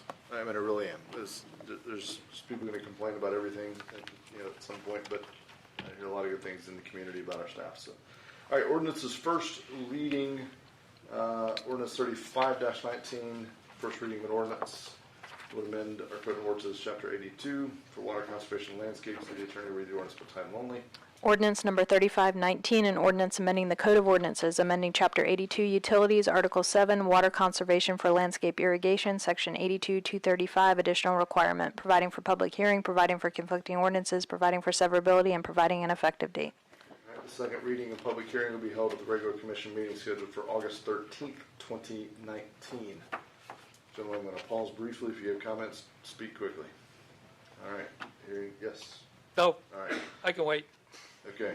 I mean, it's coming back for second reading, but if you have major revisions, this is your chance No, I to don't. get it out. All right. Items B, C, and D are all for the same address, so I think we're going to read all of those in one reading, and then I'll say my piece at the end of that. So if you would, read for ordinance 38-19, 39-19, and 40-19, please. Ordinance number 3819, an ordinance annexing into the City of New Smyrna Beach .26 plus or minus acres of property located east of South Walker Drive between State Road 44 and Burma Road, addressed as 285 South Walker Drive, providing for redefining boundaries of the city, designating the property within Commission Zone 4, providing for public hearing, provided for required filings, providing for conflicting ordinances, providing for severability, and providing an effective date.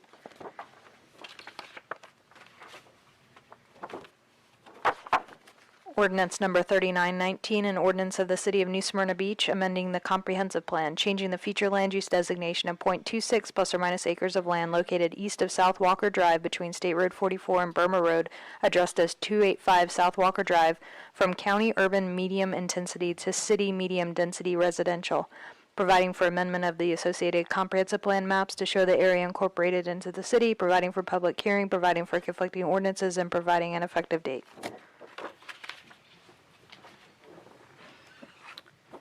Ordinance number 4019, an ordinance of the City of New Smyrna Beach rezoning .26 plus or minus acres of property located east of South Walker Drive between State Road 44 and Burma Road, addressed as 285 South Walker Drive, from County R4A urban single-family residential to City R2 single-family residential, providing for conflicting ordinances, providing for severability, and providing an effective date. All right, the second reading and public hearing for ordinance 3819, 3919, and 4019 will be held at the regular city commission meeting scheduled for August 13th, 2019. Ordinance 41-19. 41, 42, 43. Yep, all three of those, if you would read those, please. Ordinance number 4119, an ordinance annexing into the City of New Smyrna Beach 1.46 plus or minus acres of property located south of Selleck Avenue between North Glencoe Road and North Timberlane Drive, addressed as 2440 Selleck Avenue, providing for redefining boundaries of the city, designating the property within Commission Zone 4, providing for public hearing, providing for required filings, providing for conflicting ordinances, providing for severability, and providing an effective date.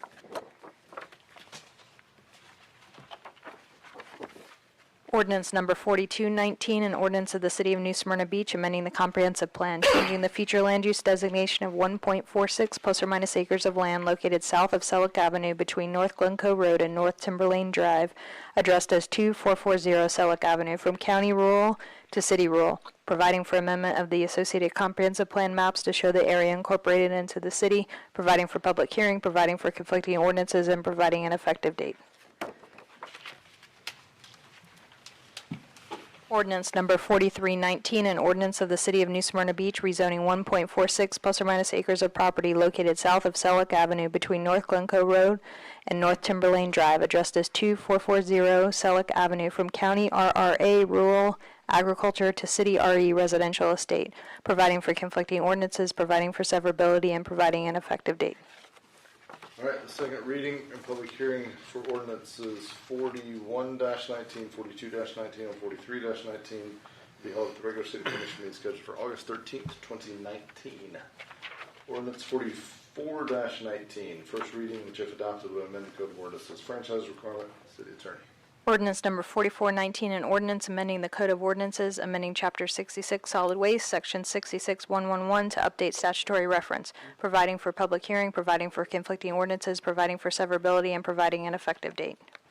Second reading and public hearing will be held at the regular city commission meeting scheduled for August 13th, 2019. Ordinance 45-19. Ordinance 4519, an ordinance amending budget ordinance numbers 5218, 5418, 5718, 119, 819, 1119, 1619, current expenses and capital outlay required for fiscal year 2018-2019, providing for the reversion of unencumbered funds, providing for public hearing, providing for conflicting ordinances, providing for severability, and providing an effective date. And I have two things. One I forgot to say earlier. Exhibit A to this ordinance was revised to incorporate an increase of FAA grant of about $15,000, so that revised exhibit has been distributed to you all. The one thing I forgot to mention on ordinances second reading, public hearing, moving forward in the 1920 budget, we're adopting the budget by resolution. However, the budget that was adopted by ordinance can only be amended by ordinance. So you will still see some of these budget ordinances moving through until the 1819 budget is completely closed out. So what that does, just so we're all clear, is commission still has approval of changes to the budget. It's just a one-shot ordinance reading. We can do it at the same meeting versus going through a first and a second reading. It can take them, a month or more to get a budget adjustment through. You got a department that may have an urgent need, and that's the process. So this just gives us a lot more flexibility, but we are all still making the decision, so there's no changes to that, just so we're crystal clear on that. All right, I think I didn't say my part about second reading and public hearing will be held scheduled for August 13th, 2019 on 4519. All right, Carrie, did we get through all of them? We did it. Good job, thank you. All right, item 10, boards and commissions, historic preservation. Consider the appointment of 2 members to serve terms to expire May 14th, 2020 and May 14th, 2021. All right, we have 4 applicants. We need a nomination for, let's just start with the 2020 term, May 14th, 2020. Do we have an application? Do we have a nomination? Yes, I'd like to nominate Joanna Mahood. Okay, we have 1 nomination for the May 14th, 2020 term. Any other nominations for that term? If not, do we have a nomination for the 2021 term? Nominate Angie Herman. Okay, any other nominations for that term? I need a clarification from Kelly. Did you ever hear from Mr. Minetti? I did not. I reached out to him 3 times and left a voicemail and have not heard back yet. Okay. All right. I hear no other nominations, so there's only been 2 nominations for the 2 positions. That was Johanna Mahood for the 2020 term and Angie Herman for the 2021 term. I don't think we need the ballots because we only have 2 votes, so we can just take a roll call, please. All right. Vice Mayor Hartman? Yes. Commissioner McGurk? Yes. Commissioner Clutty? Yes. Commissioner Sacks? Yes. Mayor Owen? Yes. Thank you. Angie, Wade, thank you. On behalf of Joanne. Wade, or I don't know, however. Tell her we said thank you, I guess what I was trying to say. All right. They've been appointed. And Can I be so bold as to ask for my formal name to be entered into the record, please? It's Angeline Beretta Herman. yes, Thank you. Angeline Beretta Herman will be serving for the term, has been appointed for the commission term expiring May 14th, 2021. We gave you the longer term, I know. All right. All right, the Investment Committee, item B, selection of a city commission representative to serve as a member of the Investment Committee. Also consider appointment of a citizen to serve on the Investment Committee. This is something we talked about last time. Let's just start with the nomination for a city commission representative.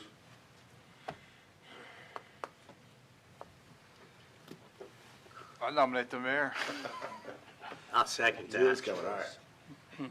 Any other nominations for the city commission representative? All right, so we'll take that. Do we have a nomination for the citizen member?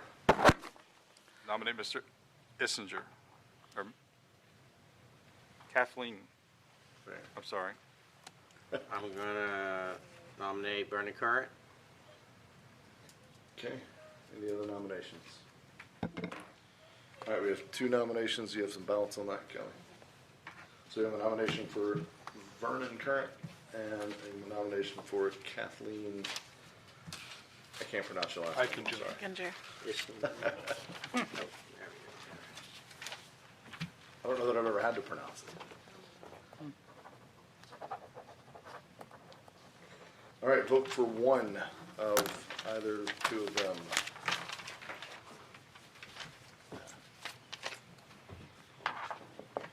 Thank you.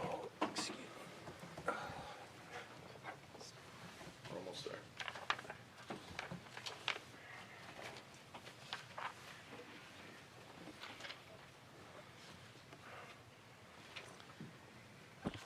Okay, we have got 2 votes for Kathleen Eichinger, and that was from Mayor Owen and Vice Mayor Hartman. And the 3 remaining votes were for Vernon Current from the rest of the commission. All right, Mr. So- Current is appointed. Thank you for your willingness to serve. We'll try to use you in some other capacity. All right, Mr. Current has been appointed for a term to be determined at a later date. Leisure Activities Advisory Board, consider the reappointment of 2 members with terms expiring June 22nd, 2019, and appointment to fill an unexpired term. So we have 2 vacancies, and then we have one that resigned. I think we have to do a motion to accept the resignation, right? That's what we normally do. We have a motion to accept the resignation of member Laura Woolley. So moved. Gentlemen, Second. thank you. Kelly? Commissioner Clody? Yes. Commissioner Sacks? Yes. Vice Mayor Hartman? Yes. Commissioner McGurk? Yes. Mayor Owen? Yes. All right, resignation has been accepted. We have 2, Rebecca Murphy and Deborah Fernandez, that have expressed their willingness to continue to serve and are seeking reappointment. And then we have 3 folks that have indicated interest to fill the vacancy. Do we have nominations to reappoint Rebecca Murphy and Deborah Fernandez and to appoint a citizen? Well, I make a motion to appoint, Reappoint. nominate, you want reappointments. Yeah, we can do it however you want. Well, Do you want to make an I'll nominate Eisen for, appointment? Eisen? yeah. Okay, we have a nomination for, we really have 3 vacancies and we have 5 applicants is the other way to look at it, so.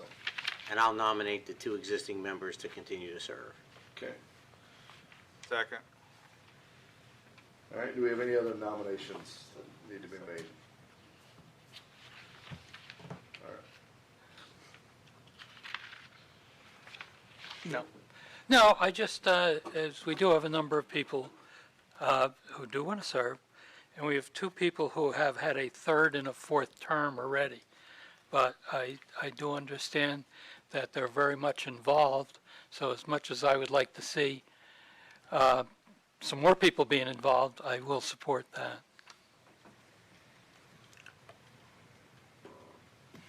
Yeah.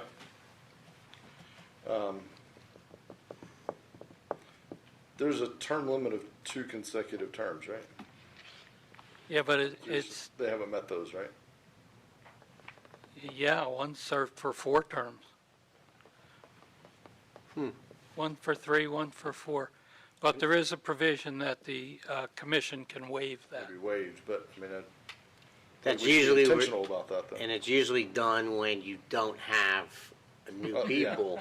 Who are the ones that have served? I'm not seeing the ones that have served for 3 or 4 terms here, though. So, Fernandez and Murphy.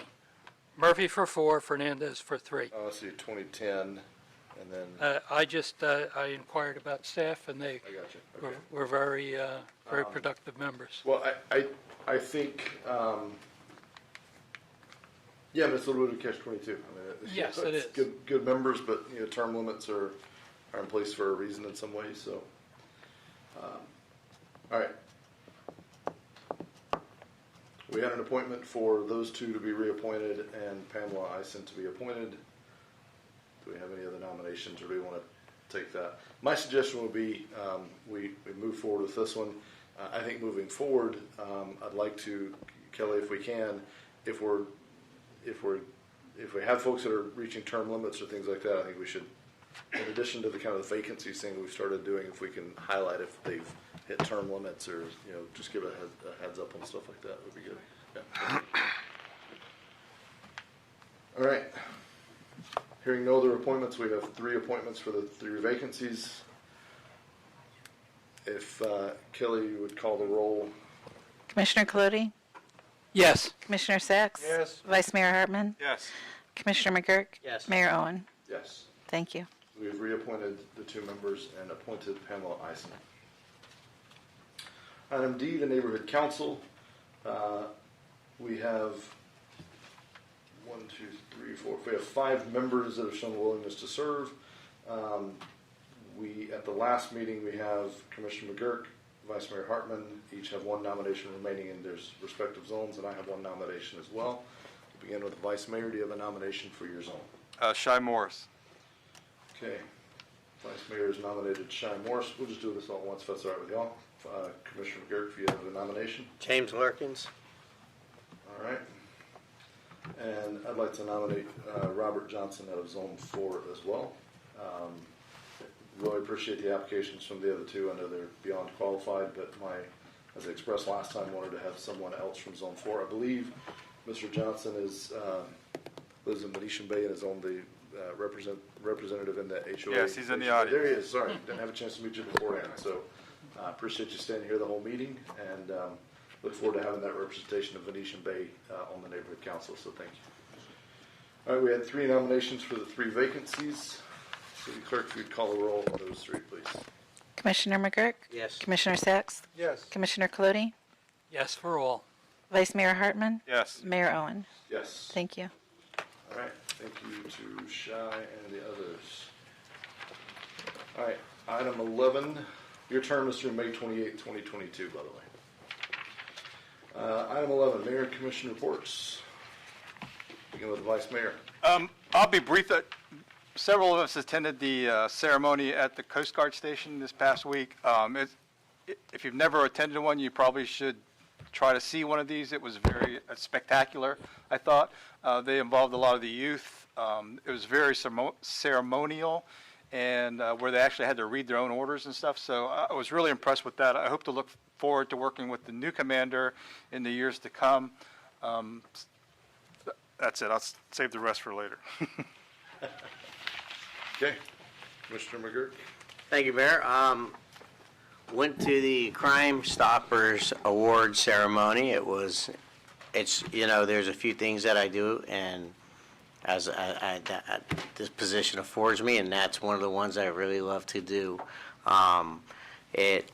We had a nominee, Investigator Cornelius, and great guy, and sitting at that table, you really got the feeling that our police were a good group of people, Chief and his crew. It was a great balance of camaraderie and friendship and professionalism. It was really, I love going to that every single year. It's fantastic, and I recommend people make that. He didn't get the final award, but he was nominated, and glad to see that.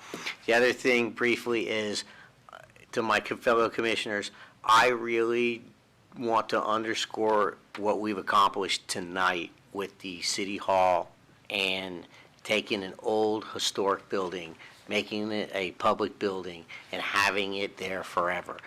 It is a tremendous accomplishment that was started and now finished, approving the construction. That is phenomenal. That's something that's going to hang with us for a long time, and it's something to be very proud of. The land purchase, same thing. That is setting a precedent in this community. I was so impressed. I probably have never been happier with the citizens of this community when that vote came in, and as high as it was. So the 2 things that we accomplished tonight by essentially wrapping those 2 things up are absolutely fantastic and huge, and all the people who've been part of putting this together from the beginning to tonight. So I didn't want that to get lost in this really, really long meeting we had. We had a lot of things to go through, but it's something to be really proud of, and it's something we're all going to be able to reflect back on for a lifetime. Thank you, Mayor. Thank you. Commissioner Sacks. Thank you, Mr. Mayor. First off, I'd like to thank the residents who showed up to the third town hall hosted by yours truly on June 13th. They're very engaging. They really show that they care about New Smyrna Beach and their community. The assistant city manager and appropriate staff are still working on the questions that were submitted. I thank you all for that. And the answers will be shortcoming in a few days, hopefully. And I thank them all for their patience in that matter. I attended the June 14th mooring field meeting and realized that most of the residents were either not for the mooring field or very unsure about it, considering they didn't feel that they received enough information. Michelle Valance did a very good job with her presentation, but there are still lots of serious considerations outstanding, and I have some reservations myself.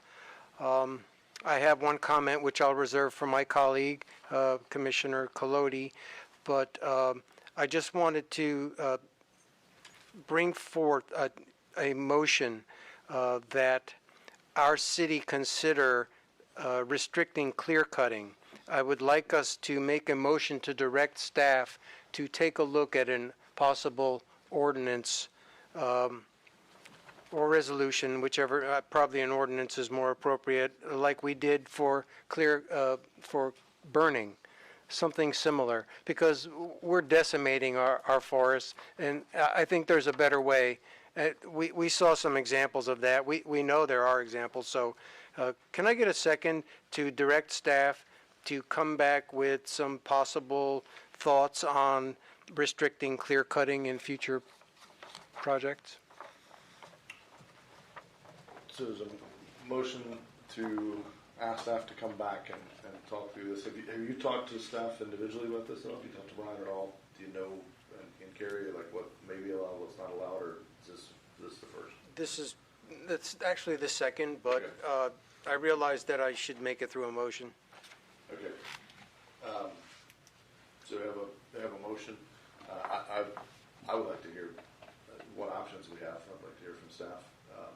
So. I'll second it. All right, got a motion and a second. Any thoughts on that? Again, I think this is really just giving us the options, telling us what we can and cannot do, putting the framework around it, not going and drafting a draft ordinance at this point or anything like that, just giving us what the options are within the legal framework. I think is what you're asking for. Yes. Yes. Okay, we have a motion and a second. Any other discussion? If not, Kelly, if you'd call the roll on that real quick. Commissioner Clody? Yes. Commissioner Sacks? Yes. Vice Mayor Hartman? Yes. Commissioner McGurk? Yes. Mayor Owen? Yes. We didn't put a time on that. I know we're kind of stacking up a lot on that August meeting, but just as soon as you have a chance to give us some feedback on that. And just finally, to my colleagues, I want to reiterate to our city manager, there was a deaf child sign found on Robert and Canal Street, so please research that. I still cannot understand for what reason we cannot provide that as a safety measure for one of our residents. So could you please call it? Thank you. And that's my report. Thank you, guys. Okay, Commissioner Colletti. One of the things has been brought to my attention in the neighborhood, and I've seen it myself, is our street signs are fading away. If you get close to the beach, or even in my neighborhood, unless the sun is just in the right position, you simply can't see what street you're going down on. I have spoke to our business manager about it. I know he's included monies in there for next year's work. I've had further discussions with him to find out that we have replaced street signs at quite a few intersections, and it's an ongoing process. So I'm glad to see that's been looked at and undertaken. That's very good. Second thing is something Commissioner Sacks alluded to. The county recently approved a plan on 16th to provide a parking facility. They had three options. They had a $400,000 option, a $200,000 option, and a $150,000 option. They chose to approve the highest cost option, which involves removing a number of dunes we have down there with dune protection on it, constructing very large concrete walls for 16 spaces, $400,000. It's a very large amount of money. It's also includes a beach walkover. I don't want to leave that out. Neighbors don't like it, and I viewed the council meeting on it. I listened to the pros and cons. I was very pleasantly surprised that actually 3 council members voted against it. They wanted to protect the environment, which kind of caught me a little off guard. But what really concerned me was that they didn't talk very well about the city of New Smyrna Beach. When issues were brought up about how people get stuck at the intersection in the sand and neighbors pulled them out, that's a city problem. They have to deal with that. I would like the commission to take a position where we discuss this and ask them to hold off on the implementation of it till we have a true discussion. $400,000 is a nice large amount of money, but for 16 parking spaces, come on, give us the rest of the money and let us buy some more parking. There's a tract of land nearby, has a lighted and signals crosswalk. I would like to see them help us out. As I said at previous meetings, I met with our commissioner, Deb Denny's, and she was not very forthcoming with any promise of any additional funds. In fact, said they're not going to support any additional parking for us. I was really disappointed with that, but I feel that we should take a position on this. I would make a motion now, or we can do that at a further meeting. I just think time might be a little bit of the essence. I don't want them to go into a construction contract and have this work started. So I would make a motion that the commission request a meeting with the county council to discuss this matter. It also goes forward into other parking we may wish to have out there, other projects we might want to help on, which I've talked about in the past. I will make that motion. What is your motion? Hang on, let me make sure I'm clear. So it's a motion that the whole commission talk to the county commission? That the commission take a position that we would like to discuss the county's involvement on properties in the city, even though it's their right of way and it has no access except through our streets. We convey that to them. I don't know what form to put it in. Yeah, I tried myself with our representative, didn't get anywhere. I hate that this item is coming up at our last meeting for a bit and in the 9th hour, and that's not your fault by any stretch, but because I do think, that there are certain things, this may be one of them, where we probably is worth us discussing and taking a position on certain things that impact the city of New Smyrna so that we can send the county council respectfully our position, acknowledging they are an elected body, they are put there to serve, and they have to do what they feel is right as well. But my concern is I don't know whether we have enough time to. I don't know enough about that issue off the top of my head because I haven't gone back and watched that meeting yet. I'll be totally candid. So I don't know if I know enough tonight to sit here and say how I could take a position. I could go based on your assessment, and I do have some concern based on your assessment. So I will go do some research and reach out individually to them. But I don't know that we can. Maybe I'm the only one. I'll pause and let my fellow commissioners. No, I'm asking a lot.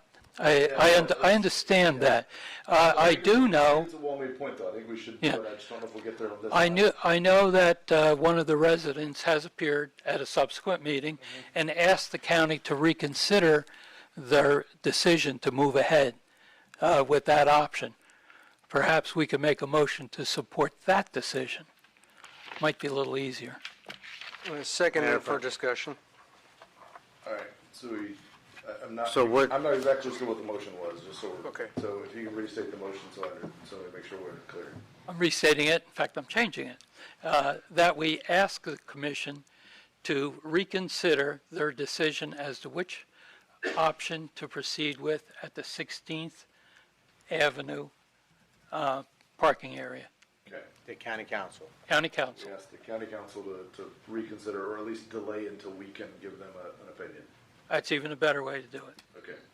And I'll second So we that. have a motion that Not what I said. Well, that we ask the county council to delay implementation until the commission has a chance to give them our opinion. We have a second on that motion, Commissioner. discussion, yeah, I think we're jumping ahead with a motion on this. Couple of thoughts here. Number one, I think that this really opens up a discussion is what is the parking plan for the beach?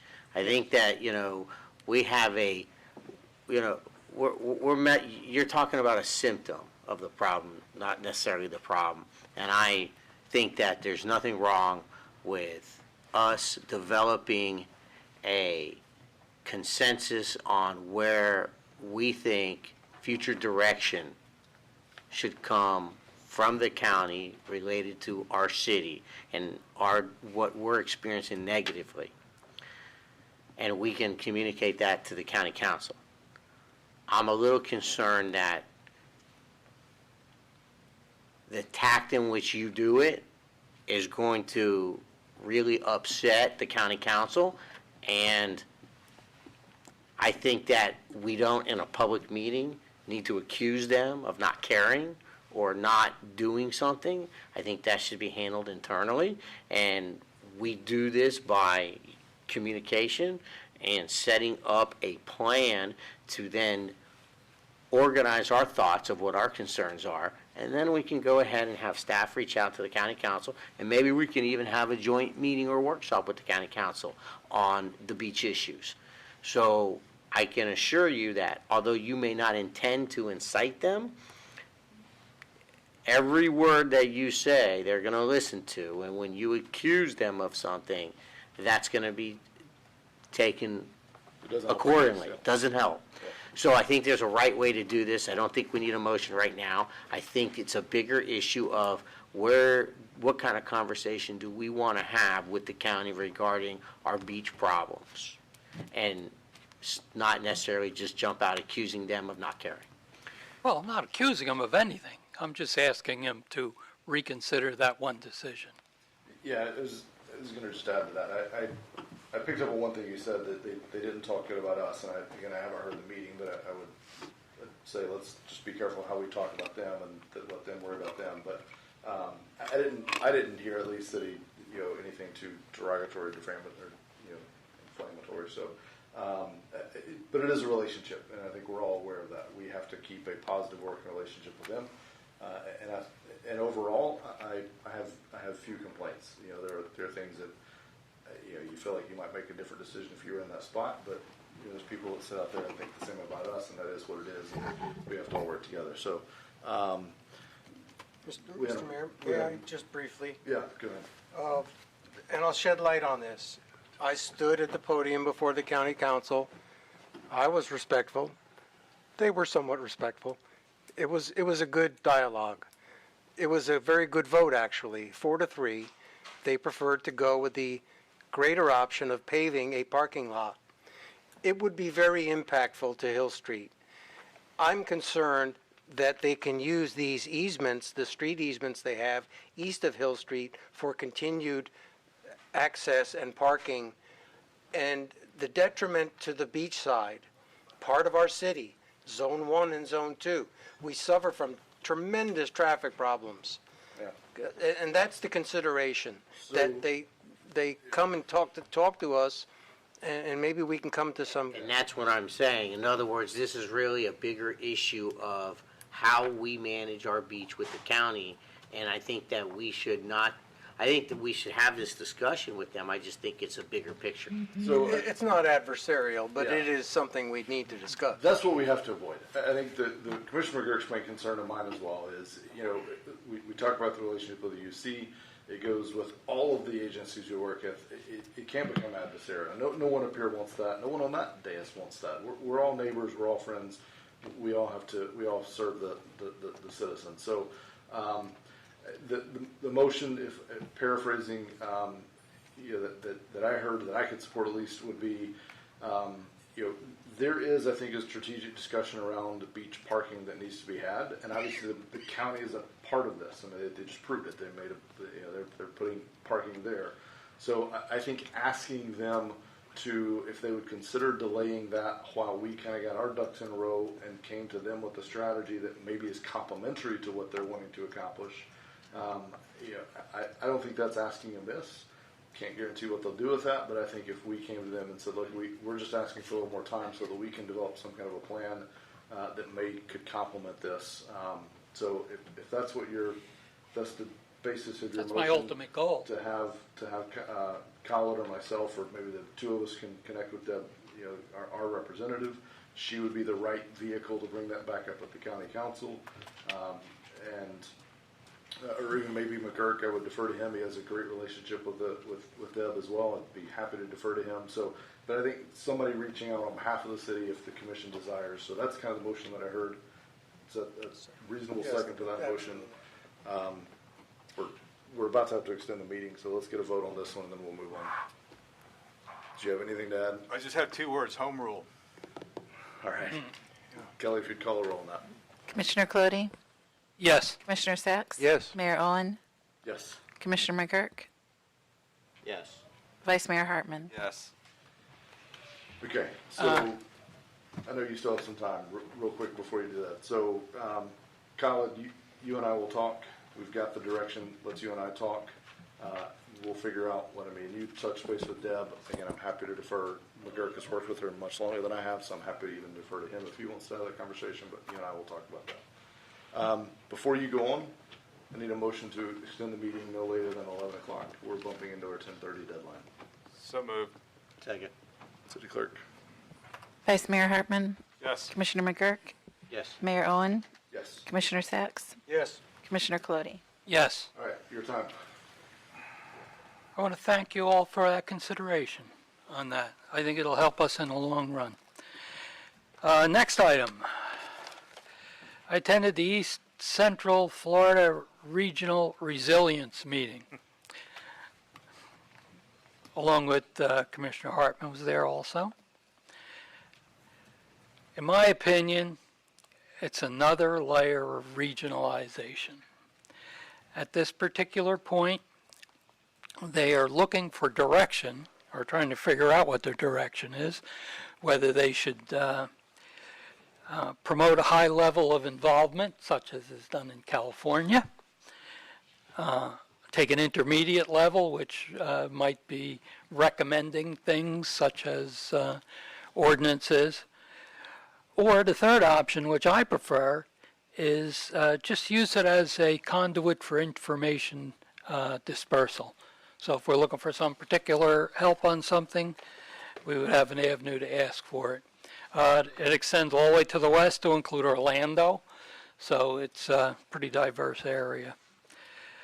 And my last comment, the bike event that was didn't require any type of special event approvals and came from out of town, but our Flagler Avenue businesses loved it.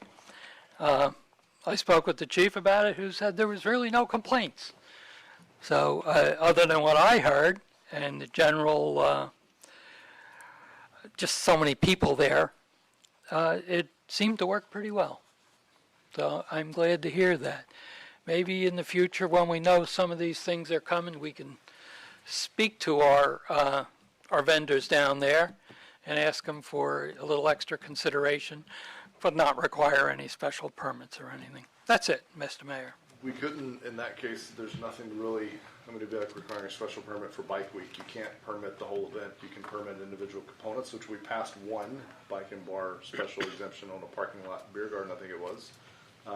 But I was very pleased. I mean, you know, if you believe everything you read on a couple of different sites, you know, everything is going somewhere in a handbasket. But the reality is when you get the real data, not the anecdotal data, yeah, there's probably bad apples. You take 10,000 people or 2,000 people, and you're going to have a few bad apples. But the reality is that I think it's, it is what it is. So, a couple of things. I agree on the signs. It's actually something I'd taken a picture of one and just forgot to send it to you, Khaled. I would add to it not only our street signs, but those wayfaring, the historic signs that are about the one right on 44 in front of the different financial advising offices there. I mean, it's almost completely faded over. That's Mayor. We have it's a separate item, and maintenance operation. They're actually working on the replacement of those wayfinding signs. That's what they call them. Yeah, the wayfinding signs. Yes. So, on the building, since we've approved the City Hall annex and we are going to be penciling out a timeline, can we go ahead and put the building on the market that we're vacating? Can we at least as a commission maybe discuss that at our next meeting of what we want to do with that and whether or not we should put that on the market or consider that for other things? I'd like to get on the roll with that. Am I getting commission consensus on that one? I'd say let's just talk about it at the next meeting. We're not going to get there far enough, and we want to get to Kelly's thing. So I just want them to be thinking about it before the next meeting. Yeah. So I got a couple other ideas before we just sell it, but whatever we do, let's just make a plan. So far tonight, since our vote on the Turnbull Preservation purchase, I've been called corrupt, inept, and a sellout. Me too. Those are my people that I believe voted for me and probably donated to my campaign. I would say this decision wasn't easy. In many ways, it was extremely easy because I believe fundamentally it was the right thing. And I believe fundamentally 10 years removed, maybe even sooner, you're going to look back and people are going to celebrate that, and it'll become almost like a Central Park. Hopefully not to that extreme, but if you look at New York from a satellite view, Central Park stands out. I think this whole initiative has that capability. I can tell you, no one on this commission, I believe with my entire heart, no one on this commission, we're not in this with any developers. I couldn't tell you who's getting the money. I just know I'm not getting the money. I didn't do this because I had pressure with them. I couldn't pick the developer out of a lineup. I have no clue who it is. I can't even remember their name at the moment. I analyzed this every way I knew how, from every which angle I knew how.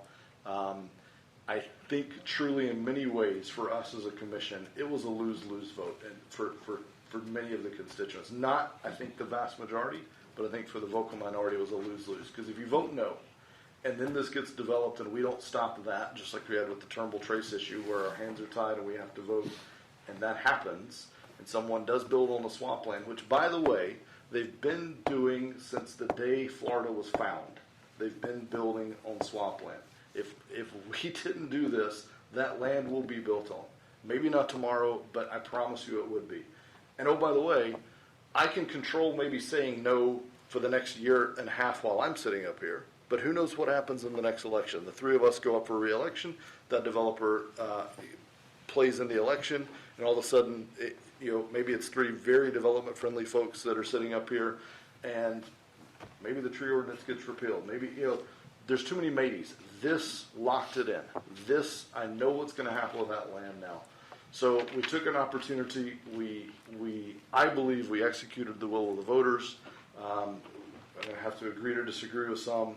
I resoundingly refute that there was corruption, ineption, and certainly not selling out. I believe that we executed the will of the voters, and will continue to do that. So those are all my comments. City Manager. Very quick, just to reiterate on the mooring field, we will have a public meeting soon. As soon as we have the meeting with all the agencies on Friday, we'll set the date for the mooring fields. The idea is we will have the DEP, Fish and Wildlife, the consultants, the police department, the sheriff's office, the city marina manager. Everybody is going to be at that meeting to try to answer all these questions, including the city attorney. It's been a very busy month, and I want to thank the staff, and especially John for the past week and a half for getting after the CAFR putting the budget together. So thank you, John. And I want to thank also Brian Field and his staff out there. They got almost 3,263 permits that we had from the beginning of the year until now. We have made some improvement and changes. We put an RFQ out for a consultant to do plan examining to speed up the process on the permitting. So thank you, Brian, and thanks to the building official and his staff as well. An old subject, I just want to clear it, put it on the shelf, or do something with it. The representative for the property on 3rd Avenue and South Atlantic have approached again about 2 weeks ago. We revisited the calculations. It looked like we will be in the black. If you guys are interested for me to go back and negotiate with him, bring back you a lease to consider, I will do that. If not, I will close that book and I will not look at it again. So, When will we consider that, Khalid? excuse me? When will we consider that? If you are okay with it for me to negotiate, I'll bring it in probably in August. I don't support it. Okay? I don't know how my colleagues I feel. think we have to have a bigger conversation first. That's fine. I'd say the same thing I said the last time. In isolation, I can't make that decision on that one piece of property. I need to know the whole. When we're doing this parking study on Flagler, I'd like to see that first. Like, it may be a part of the solution. I just don't know yet because I can't see that big picture. I don't want to make a one-off decision on that one piece of property. That's fine. That's just my thought. So I don't want to kill it yet. I want to try to get the big picture view. That's just my 2 cents. So I just want to, when he calls again, I just want to give him an answer, either yay or nay, or I'm putting it, on hold, or. Okay. Well, my own, get back here. I would like to see us eventually own that property, but for the reasons stated by 2 gentlemen to my left, I agree. I wouldn't go any farther at this point. All right. Yeah, I hate to kill it, so if you can put it on hold, put it on hold, and hopefully we'll know something within a couple months, but, I don't, See if the I county don't will- know. See if the county wants to buy it. I mean, how hard is it just to talk to the guy, get some numbers? I know, yeah. All right. Anything else, Colin? I think the entire commission echoes your comments. Thank you to staff. You guys have really been killing it. Glad we're getting to take a little bit of a break here. So, city clerk's report. No report, thank you. Yo, Kelly drove back from a conference in St. Augustine. She's going back tonight because she has to be back there tomorrow morning to finish out. So thank you very much for the extra effort during this interim period. We really appreciate it. Doing a good job. City attorney report. At your last meeting, Kelly was appointed acting city clerk. The way we handled it with Khalid, he was appointed acting, and at the next meeting, you all gave me direction on what you wanted to see in terms of a interim contract. I'm looking for that same direction in regards to Kelly. I sent you all some data today regarding city clerk salaries, so just looking for a commission direction on what you'd like me to prepare in a timeline. I didn't have a chance to ask this before, but I apologize. This is awkward to do in front of the employee and the public, but it is what it is. Yeah, it's always awkward. It's always awkward. Kelly's current pay already reflects a stipend for the It's acting city clerk. role yes, that's it's been in place the for some time, right? it's the minimum actings, or it's the minimum city clerk salary. Okay. So, I'm disappointed actually we have so little time because I'd like to have taken just a bit more time with this. But my thought is, in many ways, Kelly's been serving as the acting city clerk for probably coming up on 6 months, if not more. I mean, at some point during the election, I know it's when the switch kind of flipped, and probably never was really flipped back full time. So, I don't know whether we need to pursue the exact same path as the others, as we have in Khaled's situation, or if we skip that so that she can go ahead and start filling the vacancy that she's leaving behind, so we can make progress. So, Commissioner Politi. I'd like to follow the same path that we took with the manager, but that doesn't necessarily mean we have to wait 6 months. Yeah. So I would like to to discuss it more fully. But in the meantime, we should move ahead with the 6-month contract under the same type of conditions we used on the other one. One thing I meant to share, and then I'll be finished. I have asked Kelly, and I know she's just been busy and hasn't had a chance to do this yet, but I have asked her for kind of her strategic plan, if you will, for the city clerk's office, what things she would like to see done differently, what things she would bring to the table. And I asked her to share that with each of you as well and talk about what you'd like to see out of that position. So that's forthcoming soon. Any other discussion? Don't forget she was Employee of the Year. That's right. Well deserved. So just clarify, we're going to, clarify for me what the plan is.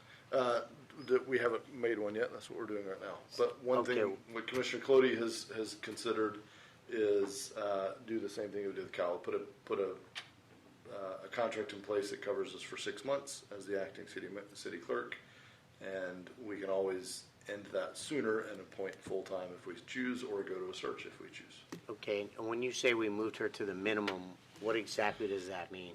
So she was making, I don't know the exact number, but she was making 35, let's say, as acting city clerk. So this started sometime back months ago. We moved her via a stipend to the minimum in the band of a clerk's position, which is 55 and some change. Johnny's salary was 68 and some change, 68, I wanna yeah. say. So she's not quite to what he was making, but above what she was being paid for her role that she was doing before.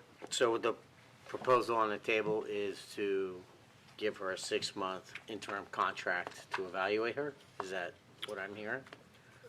Essentially, yeah. And that's why, that's the same thing we did with the city manager. Yeah, I understand. Yeah. I would add in the car allowance and any back pay to the day that Johnny turned in his separation agreement. So it's awkward, but let's just talk about pay. I mean, is the concept, what we did with city managers move up to the pay of the leaving city manager. In this case, that is that what we would consider in this case, or do we want to leave ourselves a little top end room on that? I think if she's doing the job and we were paying someone 68, I think she needs to come to 68. Okay. And I'm looking, I think city attorney sent us an email. It's funny, I had it, I saw it, and I don't see it, but anyway. So we're, 68 is very reasonable. Certainly Johnny wasn't on the high end of the Correct. spectrum. So if she, I'm a little uncomfortable with giving her the responsibility and not the pay. Okay. So I'm comfortable with 6 months, but I'd like to move her to 68. All right, so we have a motion, we consider a motion to have staff draft a contract, having Kelly serve as the acting city clerk for the next six months at the pay with all related ancillary pays, the car allowance. What about the health? His was special because he wasn't Yeah. taking our insurance, so he was given a stipend for not taking it. Yeah. So, I think until we can kind of negotiate a full contract, maybe we take that same approach just for the short interim period, and then we can, when we negotiate a final clerk contract, maybe, I don't know. I think the direction with Khalid was move him to Pam's pay, add in the car allowance, keep the other benefits the same until you. That we do a full-time thing, yeah. So I like that. I like that direction. All right, well, I'm gonna make a motion to move Kelly's pay to what Johnny was making, 68. I have the number in front of me, to whatever Johnny was making. Put her on a 6-month interim contract and move and give her the car allowance. Second. Real quick before we move on that, because you ran into this with Khalid, can we incorporate, and help me make sure I word this correctly, that won't come back to us now until August, and at that point we will. So do you want the 6-month evaluation period to start from what date? That can start from now, but what I was getting at is I want the pay to start retroactive, and I don't want to have to wait. Like, can we authorize me or Khalid to go ahead and have HR make that change We'll now do that. versus wait until we opine on this in August and You see what Oh, okay, so why don't we get a formal motion on the pay so that we have that formal action to support his payroll form? Did we? Yeah, well, Okay. to restate my motion, move Kelly to the same pay Johnny was making, and I'll give her the car allowance and a 6-month interim contract starting tonight. Does that work? But the pay's retro to Pays retro to tonight. tonight. Yeah, that works. Yeah. I mean, we can beat this thing up, but. Well, the problem is, what we ran into with Khaled was HR, we couldn't make the actual change in HR system until we had signed the contract, and we don't have the contract yet, and we won't be able to have that back to us for me to sign until the next meeting, which is gonna be now in August, so it's a month and a half away, or a month and whatever away. So I just was trying to make sure the pay, we had authorization on the pay. So we have a motion, let's take that motion, then we'll come back on the pay and make sure we've got it right. So we have a motion on the table, do we have a second to the commissioner's motion? Second. Kelly, if you would, Carrie, call the roll on this, if you would, please. Vice Mayor Hartman, Yes. Commissioner McGurk, Yes. Commissioner Sacks, Yes. Commissioner Colodi, Yes. and Mayor Owen. Yes. All right. And can we authorize in the interim period until the contract is executed, can we authorize city manager to have HR go ahead and adjust the pay according with the terms we just laid out? Is that acceptable? All right. Can I have a motion to that effect? That's till today. Effective today. Effective today, Yes. moving forward, yes. Yeah. Need a motion? Motion, okay, we have a motion to that Second. effect. We have a second. Carrie, if you'd also call the roll on this one, please. Vice Mayor Hartman, Yes. Commissioner McGurk, Yes. Commissioner Sacks, Yes. Commissioner Colodi, Yes. Mayor Owen. Yes. Any other items in the city attorney report? No, sir. Okay. Kelly, thank you. Congratulations. We really appreciate all the hard work. We see the weekend emails, the late night emails. Drove by here at 7:30 the other night. Kelly was just leaving. I know she's not the only staff member. We all do it, but we really appreciate it. So thank you. Thank you all very much. Safe travels back to St. Augustine tonight. Be careful. All right. With that, this meeting is finally adjourned.